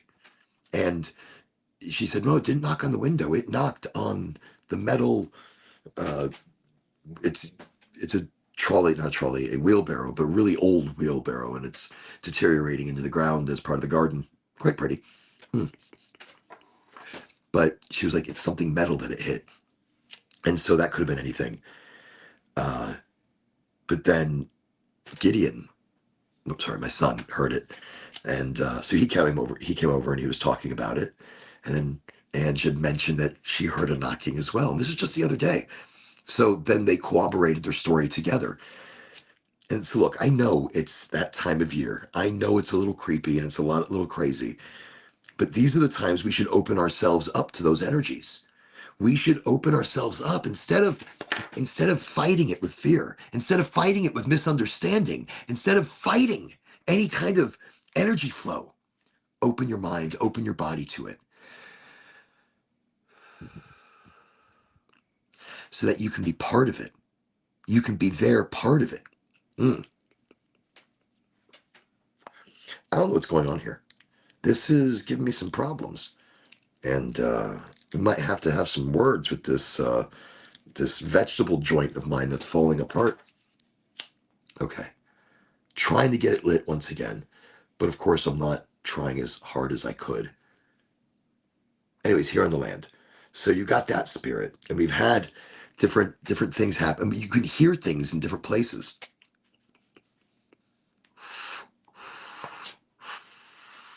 I think it's because of the large history that this land has. Oh, that's better. Oh my God, this is, oh, there we go. That fixes everything.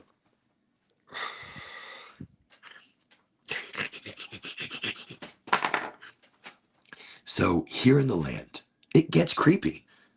Angie won't go out after dark. She won't go out only because that's when she feels certain entities have more existence, more power, more energy. And I think that energy is something we give to them. We feed by having fear of the night. I love the night. I used to be afraid of the dark. So a little information about Oren here. Let me give you a little authenticity about me, that's what I always try to bring to the show. No matter what the show is, no matter what's going on, I want to bring some kind of authenticity. I want to bring something. And so I grew up afraid, like deathly afraid of the dark. The second it got dark, like when I was a kid, I wouldn't leave my room. And if I did, I mean, creeping down the hallway was like the end of the world. Going to the bathroom down the hall was a torturous event. Um, excuse me. Oh, excuse me. Soda. I shouldn't even be drinking it. Or even the Mulin might be might be activating with me a little bit as well. I did a nice shot of it right before the show, a shot of Mulin. So I used to be afraid of the dark, deathly. And as I grew older, the fear didn't really go away. I was a DJ for many years, many years, for like over 20. And when I would get off of work and be walking back to my car with all my, back in the day, if it was vinyls, I had vinyl. Then I worked into CDs and I had a shitload of CDs. And then everything goes digital. A couple of years later, once you build up a great CD collection, I mean, like great mixes and shit you put together and da da da, everything goes digital all of a sudden. And you're like, really? Really? Whatever. That's what happened. I had a great vinyl collection and then everything started going CD. And I was like, you know how long it took me to come? Whatever, fine. I'll transform into CDs. And then I got to CDs and that didn't last forever. That went away in like a couple of years, like 5, 6 years, and it all went digital. And I wish it was digital when I was younger, because that shit was hard to carry around. But walking back to my car, leaving the clubs, I was scared shitless. I was a guy on my own carrying all this music. And I wasn't just scared of getting robbed. I was just scared of the dark. I was scared of not seeing and not knowing. And sometimes, like downtown, I had to park my car pretty far. I'm pinching it open, keeping the air passage open on the joint because it won't stay open on its own.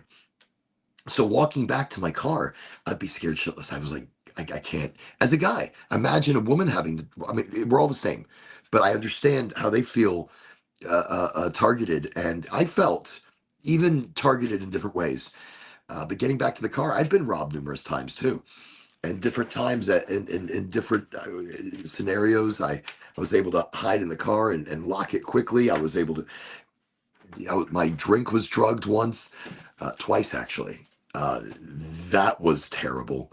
And that's when I used to imbibe in alcohol, and I don't anymore. Not like that. Those were many moons ago. But anyways, I was afraid of the dark.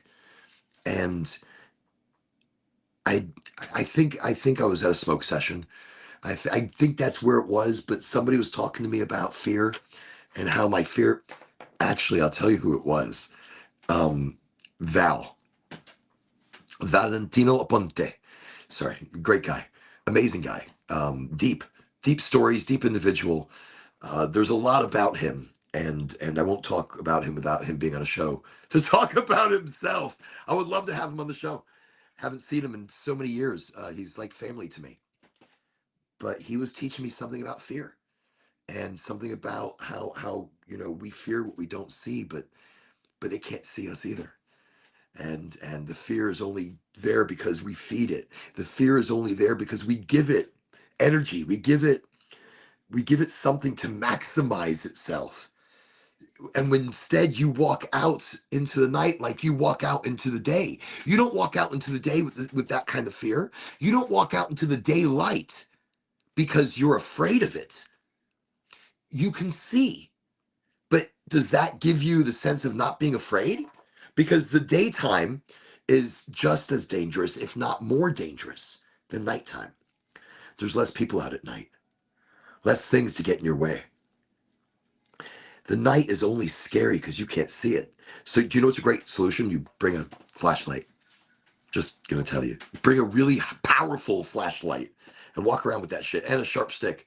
A sharp stick, a sharp pointy, maybe something a little bangy bang, and a really bright flashlight. So people are like, I'm just gonna strap this bright flashlight on me and walk around this neighborhood with a sharp pointy. And I'm not, no fear. Don't fear a damn thing. See, I see everything. I don't think it's sight that gives us the strength to walk around without fear. Anyway, so he was teaching me about fear and teaching me about walking into the darkness with no emotion, with nothing. Like I do walk into the light, walk into the dark. Because I worked at night. I worked in the dark. And then I would leave in the dark. I would show up when it was nighttime and I would leave when it was super dark still. But I was afraid of it. And he kind of, He was teaching me to just let go. He was teaching me to let go of fear and be the strength. Be be the light. You're never afraid when you are the light. You're never afraid when you shine so fucking bright that the darkness can't hold you back. I I don't fear anything. I hear sounds, I'm gonna run to see what the fuck's happening. Unless it's gunshots, and then I run the other direction.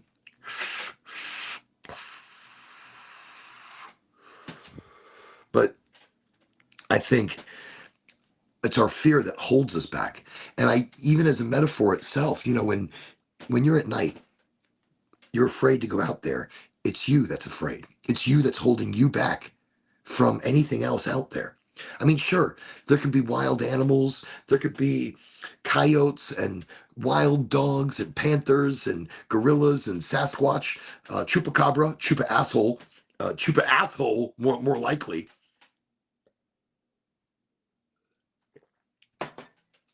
There can be hordes of gangs roaming the streets at night. There could be so much shit, but there isn't. It's your imagination.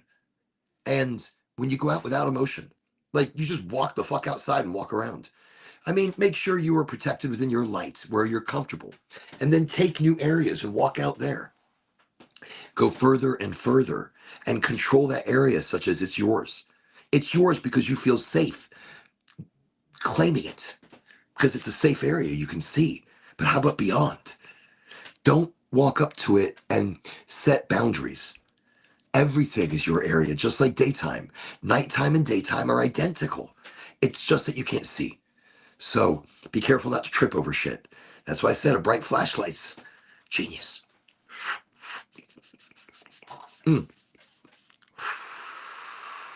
But I don't go into dark areas at night if I can't see where I'm going. So really, I think it just comes to safety. I like the nighttime. I love big full moons. That's why the other night I was walking, smoking a joint with the moon. That was amazing. So I used to be afraid of the dark. And through learning to know myself and trust myself and learning to let go of my fear, because my fear is what held me back from getting a raise, or my fear is what held me back from friendships or adventures. My fear is what held me back from moving forward in positive directions or positive mental directions, whatever positivity is. My fear held me back from the dark. My fear held me back from making more or achieving more or being more. It was me. I held me back. When you stop holding yourself back, magic starts to happen. You start to happen. You are the magic that you're looking for. You are the magic that you seek. So you start to happen when you allow it, when you let it, when you trust it, when you let go of the weight that you carry for yourself and for everybody else. It's still going to be there. Take it, put it on the imaginary table. Let it go. Allow yourself to be you. Don't judge yourself and don't give a shit about what anybody else judges. They're too busy judging themselves. They're not judging you. You're not in their mind 24/7. You're maybe in their mind for 5 to 10 seconds, and that's pretty exciting. To know that I'm in somebody else's mind for 5 to 10 seconds, that's a neat thing. And I don't think they're judging me. I don't know. I don't give a shit. That's where I am. I'm not giving space or time in my mind to what anybody else thinks of me. Instead, I'm giving space and time in my mind of what the people closest to me think of me and what I think of me and the father that I am and the energy that I bring and the education that I bring, the understanding that I bring. So I don't give a shit about the haters, yo. I'm not here for them. I'm here for my existence. And we're sharing existence. We're all quantum computing our individual existence. When you realize you are creating it, when you realize you are already manifesting it, you just don't realize how. you are creating and manifesting each and every single day. But when you realize how you are already doing it, things start to clear up in crazy, crazy ways. That's why I talk about manifestation. That's why I talk about, that's my way of bringing to you part of my high motivation for life, my enthusiasm, my appreciation, my love for flavor and taste and color and the world and sunsets and sunrises. Every new day brings colors that I've never seen. Every new day brings sound and song and taste like I've never tasted, that I never took time to taste before. I never took the time. Every day is a miracle. Every day is a magical wonderland miracle. And it's how you approach it that changes that. It's how you approach it that the flavors change, the sights change, the feelings change, the sounds change because you allow it to. I still have responsibility and I still have things to do. And I know people think this and I think that, and I still have quotas and I still have deadlines and I still have things that are contracted, and I have to care, and I do. But I'm not carrying that with me in everything that I do. I'm not letting it consume me. I'm letting it be a part of each part of my life. And then, because that takes a lot of weight off, it takes a lot of pressure of again what people think. It's about what you think. And if you know you're working hard, if you know you're giving everything you can give, if you know that you're doing everything, then damn it, you're doing everything that you can do. And you know you're impressing yourself. You know you're feeling good about it yourself. And in that, you're impressing others. In that, you're bringing a magic nobody else can bring because it's authenticity. It's not wearing a mask. It's not being somebody for somebody else. It's being somebody for you. Being somebody for your family. That's it. That is it. And in that magic, that frequency, it resonates, especially if you have kindness and love for everybody else and understanding and want to share energy and friendship and magic to help, to heal, to be the community that we haven't had in so long, that nobody has had because of judgment and HOAs, because of friendship circles.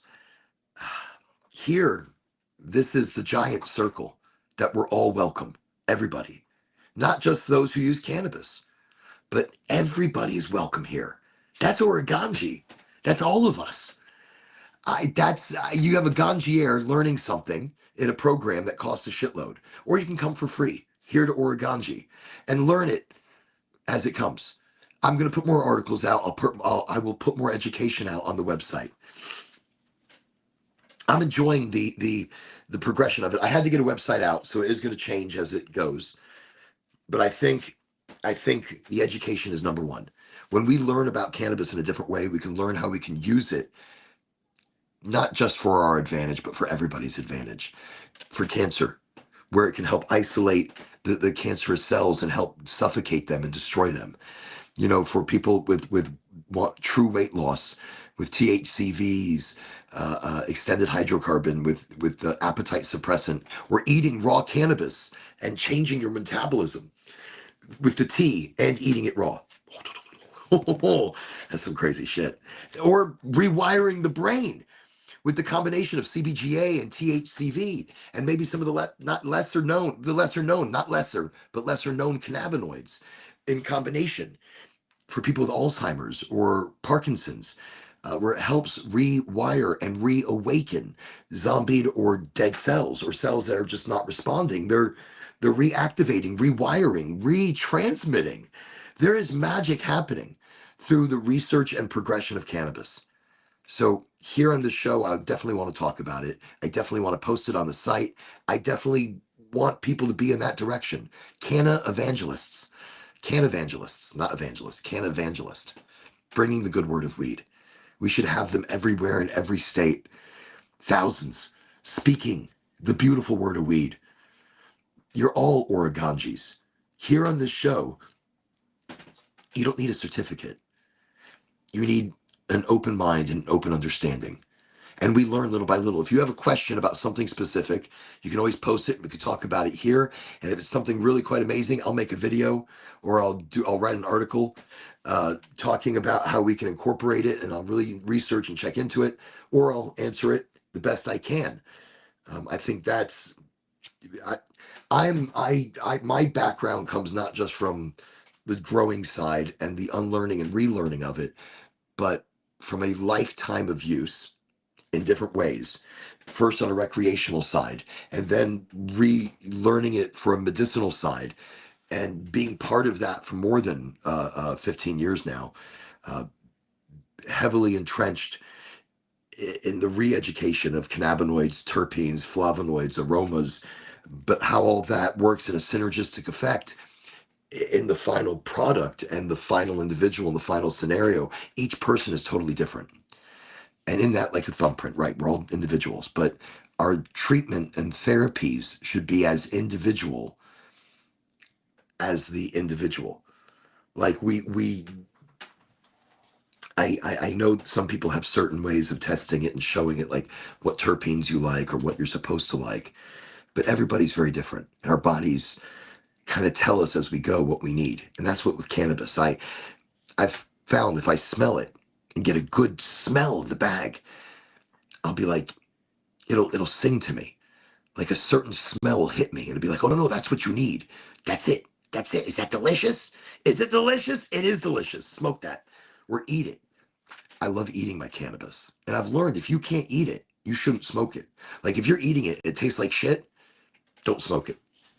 Because if you smoke it, you'll notice. And all right, so smoke it. If it tastes like shit and you're like, but it smells fucking great, smoke it. Tell me what you taste. Smoke it. See how it feels. Does it feel off? Is something not quite right? Your taste buds tell you everything.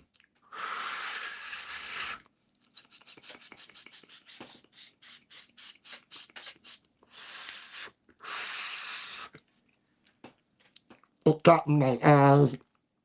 It's terrible like that. It's not terrible. I mean, it tastes beautiful. It's harsh though. When it gets this low on these vegetable wrappers, they seem to get very harsh. That could be because of the resin buildup at the bottom of the joint or the roaches. But I don't have another joint here. And I see I've already gone over my 2 hour mark. But I go over 2 hours. That's just silly of me. You can find me here Friday, Sunday, and Wednesday at 8 o'clock live. Again, Friday, Sunday, Wednesday, 8 o'clock live right here on the LinkedIn, the Facebook, the YouTube, the Twitch. And on Sundays, Instagram is included as well. All of those networks. So it's not really a podcast, it's a video cast.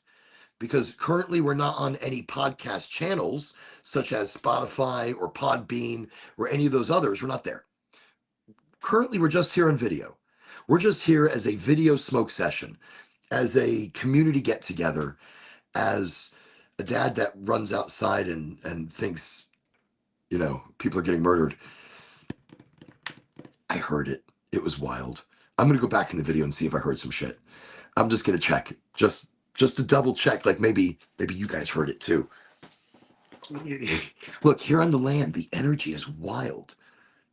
I would let some ghost hunters spend the night. And I think as the fog rolls in, and there's a weird fog that rolls in here, a fog kind of rolls in from the pond and it becomes very different, very spooky. I think fog helps carry energy. I think fogs, like a heavy fog, carries energy, carries,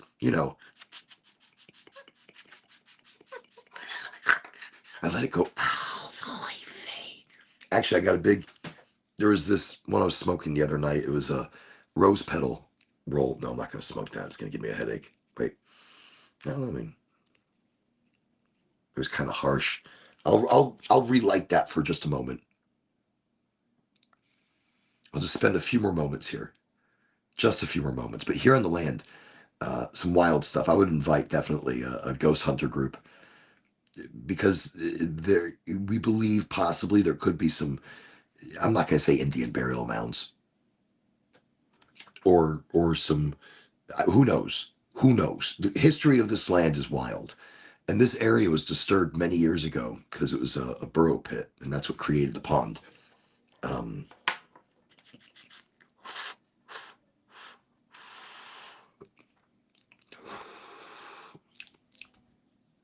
oh no, no, no, no, no.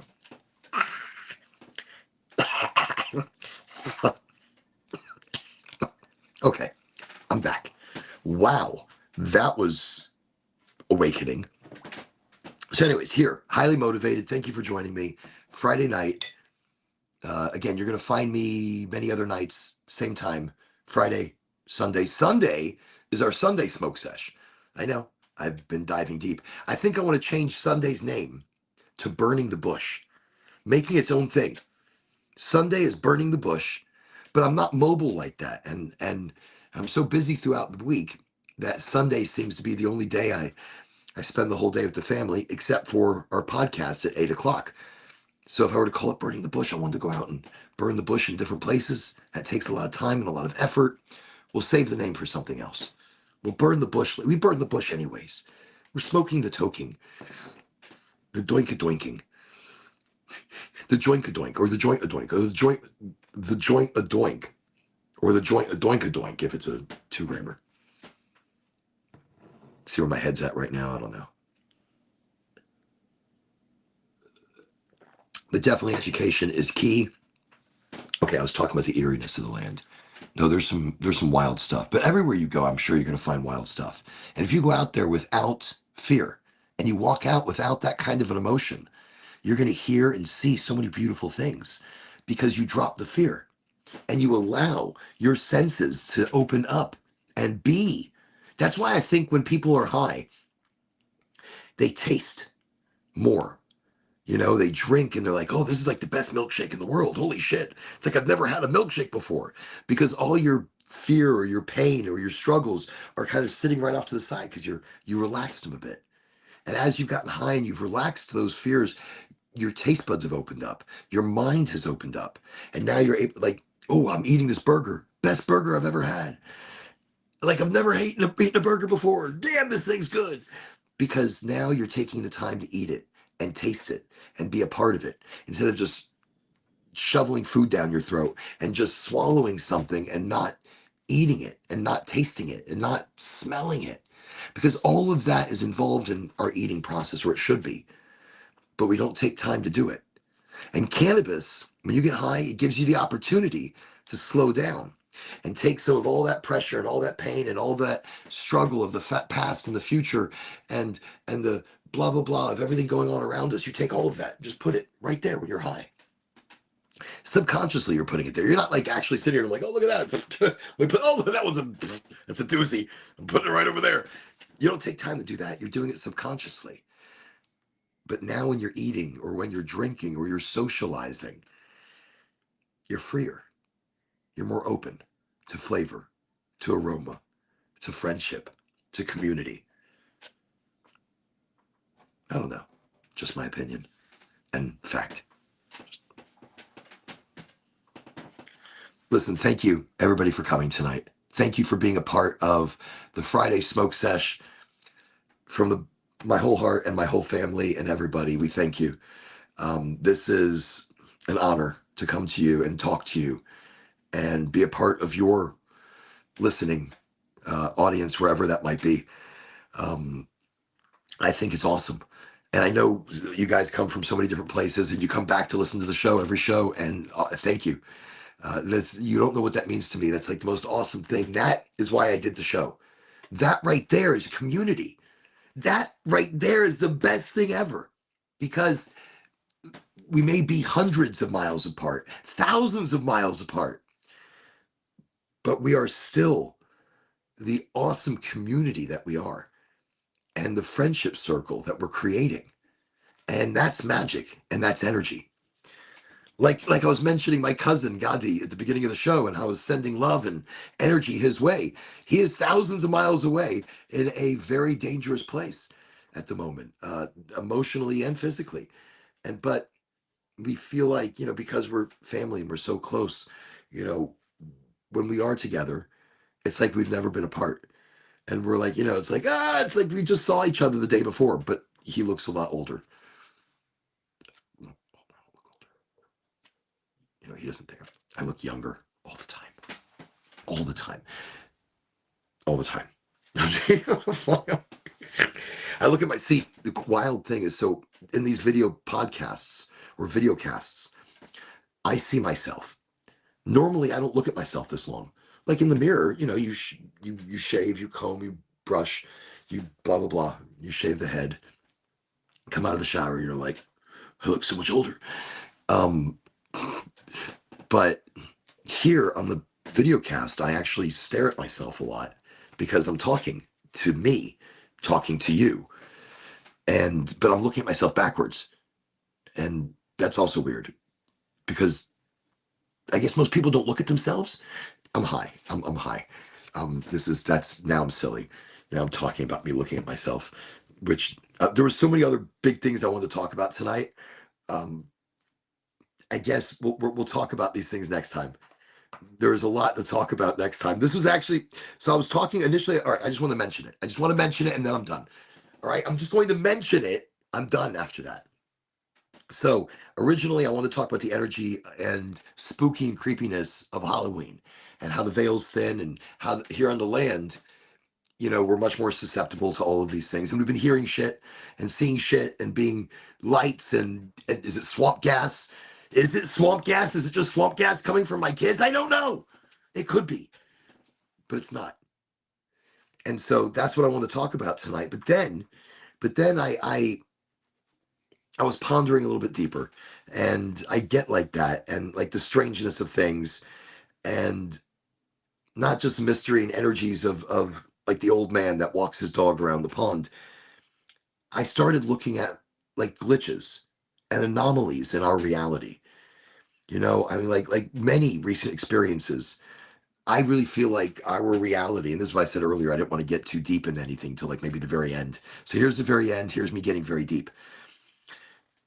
I feel recently there's been a lot of glitches and anomalies in our current reality that are they question whether we are so whether we're living in some sort of memory, thoughts, energy matrix of I don't know how to describe it. I don't even know the path that I could take. We are living in multiple realities. I mean, we are living right now, and we make a big decision, and there's another reality running right across, right alongside of us. Every decision, every movement, every motion, everything we do creates another reality of us and another living reality, another living, breathing, decision changing, making thing. And we are individually quantum universes. Each person, let's put it like that, like each person, each energy that we are a quantum universe. And we are experiencing our universe in our own quantum states of being. And as we interact with others, we are sharing our universe, our quantum computing with their quantum computing and their quantum computing and theirs and theirs and theirs and theirs and theirs and theirs and the billions and creating the reality that we live in. But within that, there is a reflection reality zillions of trillions of times over. And are we the reflection of the reflection of the reflection? Where is the original part of it? How old or far back does it actually go? So that's how deep and deep we can go. The anomaly, and it could be driven by us, created by us. I think I personally, two specific times, feel like I died. I I talk about it very. I think I've spoken about it a few times on the show. I mean, not think. I know I have, and I feel like I died.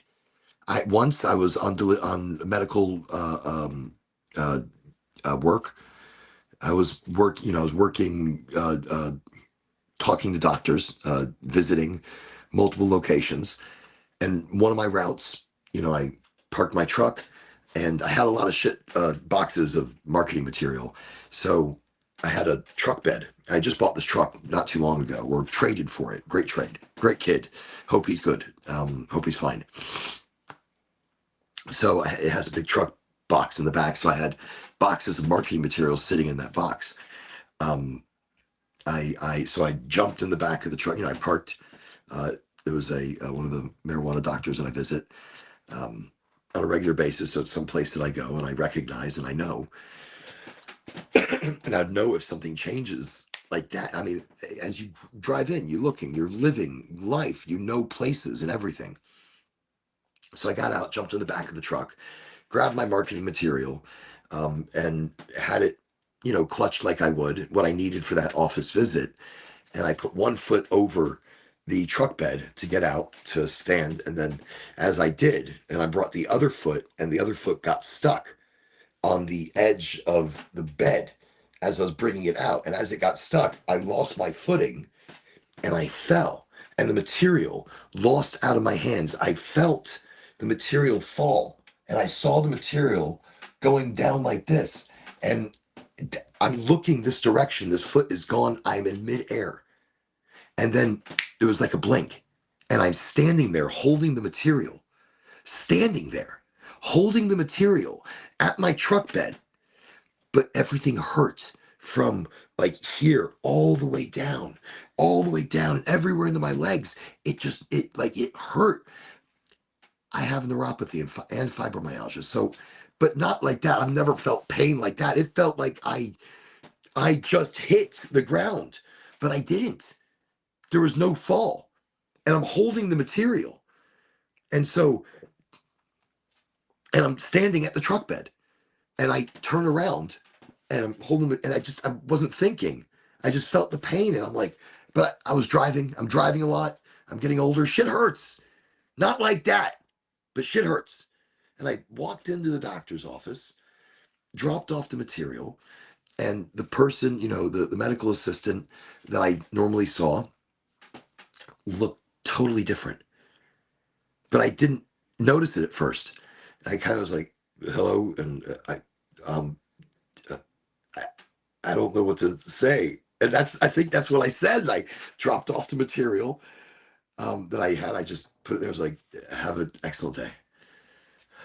Not like me at all. That's not how I am when I enter into doctor offices. Normally, I'm like busting in the door. I'm like, hey, how's everybody doing? How does everybody feel? I'm very loud and I'm very boisterous. So for me to be like that at all, it's just so off.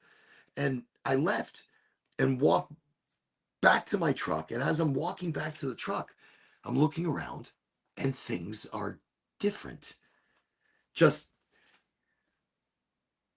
and I felt this before, but not like this. Like before, I felt like it was almost programmed, like while I slept. And then when I woke up the next day, things that I remembered that were not, or were not the same, or were slightly different. And so much so that I would look at it and go, huh, that's a weird thing. I got a strawing thing at the moment. I don't even know where this comes from, but I saw it. I'm using it. So that specific moment when that happened to me, that was an eye opener because I felt like I fell. I hurt like I fell. Reality after that point, it's hard to put a nail, you know, on the head of it because it's so many small things. And then sometimes when you're silent and you're watching life, you see the weirdest of things happen. And I don't know. I all I know is I can put a finger on what happened to me and when it happened. And then I'll say it quickly because this is the topic. This really was part of the topic. I was gonna talk about my personal experiences with it and why this affects me so much, or why I like to talk about this. Because I I think these glitches could be a greater truth, a greater understanding, and that's why I talk about my experiences directly. I don't care if anybody has judgment of me. I don't give a shit. I It's not about that. It's not about judgment. It's not about what you think. It's about what happened. And it's about what's happening. And what are the explanations as to why these things are happening? Or is this how things go and we just don't notice them? Uh, these glitches, I really think they're signs of a deeper truth about maybe the nature of our existence. And that is how deep we get this evening on Highly Motivated on a Friday smoke sesh. That's why I saved it till the end. I saved that shit till the end. There's no need to get serious earlier in the show.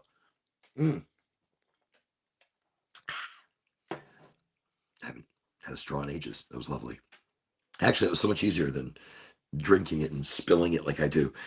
Um, I think, these glitches and how they affect maybe our perception of the world. I don't want to say, are we in a simulation? I don't want to say, what does that mean? What does that mean? What does it even mean to say that we're in a simulation? How does that change our understanding of life? How does that, if we are living in some sort of simulated realm with that reality manipulating any kind of programming in a way, obviously that we don't fully understand, but understanding that we can change that reality, understanding that we can change the perception of things by knowing and understanding that we are in a simulation. Or but how would you know? How would you know? How would you know? So I think maybe escaping that simulation, or understanding that there are ways that you could think about escaping a simulation, or testing the boundaries and the realities of things. So here is I think something that here are some steps that I was thinking about, and through the help of, and this is where things get really wild. Through the help of AI, I needed to put my notes into order because I'm a bit of a madman. I'm a bit of a mad mind. I think of 1,000 things a second, and I write them down all the places. And then when I talk to my AI, I tell them about all these things and all of it all together. And it puts it together very interestingly, because now it talks to me after I talk to it. So it's not, sentient yet. I don't know, because there's a program out there that right now is very sentient. I think it thinks somebody's thinking. So I was putting down, what are steps that we would look at as people to look at, are we living in a simulation? Are we living in a simulated, connected matrix that we are putting together ourselves? Like we are all individual quantum computers, and the billions of souls that are eternal and forever, because we do not die. Energy cannot be created nor can it be destroyed. It's just forever. So in that foreverness, we are creating this physical realm that we live in. So we are creating that sensory matrix, that simulation matrix. I don't want to say matrix but that would be the easiest way to put it together. So step number one: question everything. Question every absolute thing. I mean, the first step would be to challenge the foundations of reality. I would start with questioning the societal norms, patterns, daily experiences, looking for inconsistencies or moments where reality seems to glitch. That's what I was saying. In the silence of life, you start to see these little changes. That's why I'm not going to talk about them too much, because it's like, Oren, what are you seeing? You see it in silence, in meditation, in open eye meditation, like open your fucking eyes. Or even within the deep thought of things, you start to see differently. But I would, looking for those inconsistencies, the more you question, the more you open up your mind to alternative, possibilities uh, beyond where we are, who we are, and why we are. And you start to question if we are in a I mean, and when I say that, go, look at ancient technology or look at ancient theories and ancient scriptures about the theory of our existence and where we even come from and where they started. Strengthen yourself. Meditation is big. Eating right is big. Being healthy from the inside and out. That's a big thing. So you need to look at you.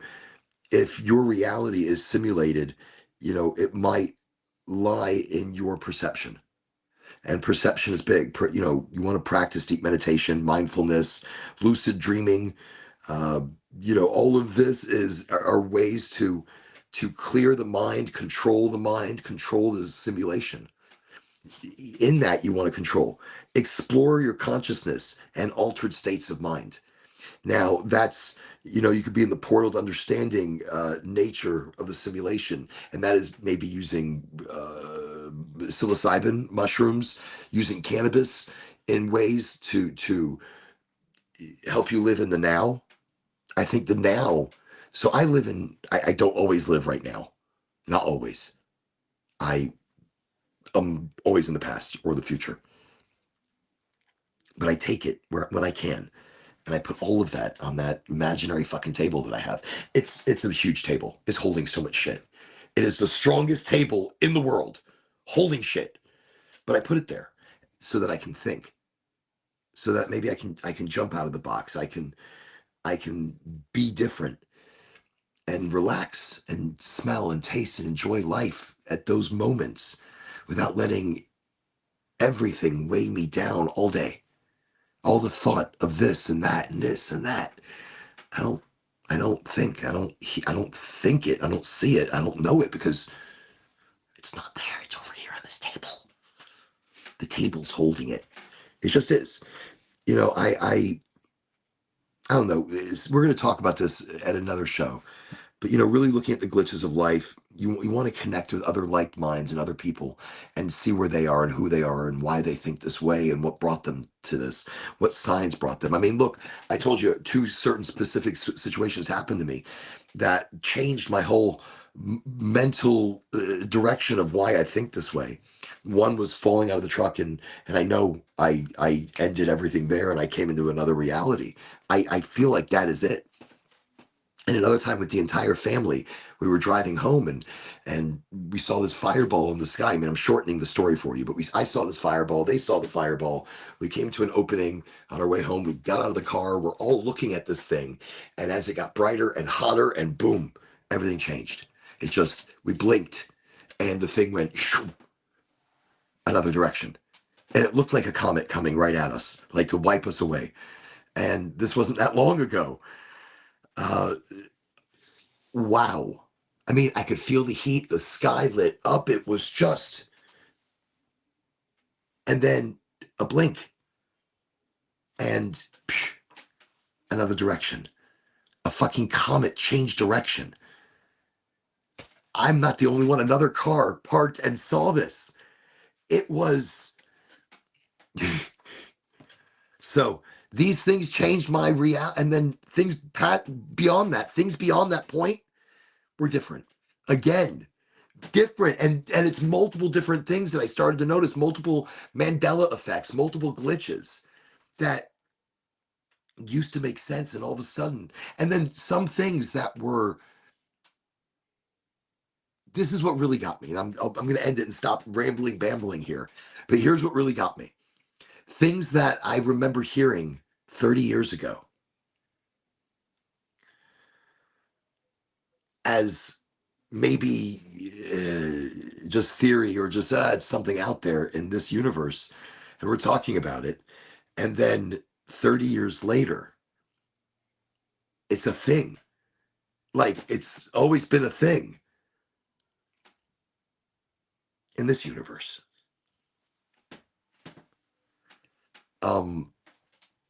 And in one of those reality glitches, I was totally different. I mean, I'm still me, but I, I can't really explain it other than what others see in me, what others see that saw the glitch, that were part. I mean, this is that. I mean, when you have confirmation, and you don't want to go too deep into it because you don't want to pull other people into it that may prefer to stay out of it currently, but or not prefer to stay out of it. They just don't want to talk on camera, uh, which is fine. I respect her privacy. Um, but yeah, I think things changed, and I saw things, and then they saw things, and others saw things that were part of this, so that you have other minds that you're bouncing something off that you didn't approach them with they're approaching you um, with an outside confirmation of two people coming back in like, hey, let's talk. That's a wild thing to be able to see that happen with people close to you. So I've seen the glitch. There's a glitch. There's something happening. It may not be as deep as what I think it is.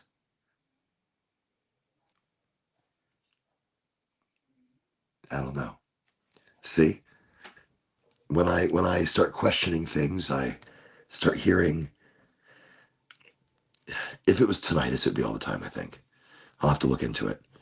Maybe I'll go see a ear doctor and check some shit out. But if I ask it to go away, can you please stop?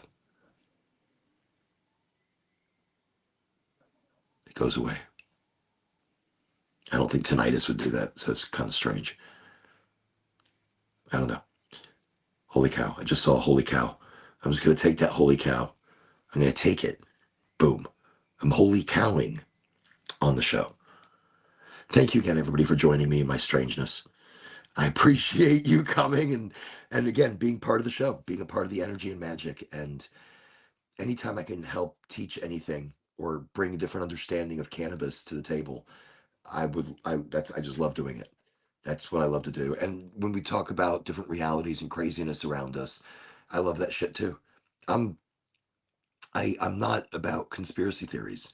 I'm about just simple shit. I've seen shit. I've heard shit, and I'm one of those people that you've got to see it to believe it. I'm one of those people that I don't believe something until I see it, until I feel it in here. And it's true, it's fucking real, and it answers so much shit. All right, last thing, I'm turning off the fucking show. We're done.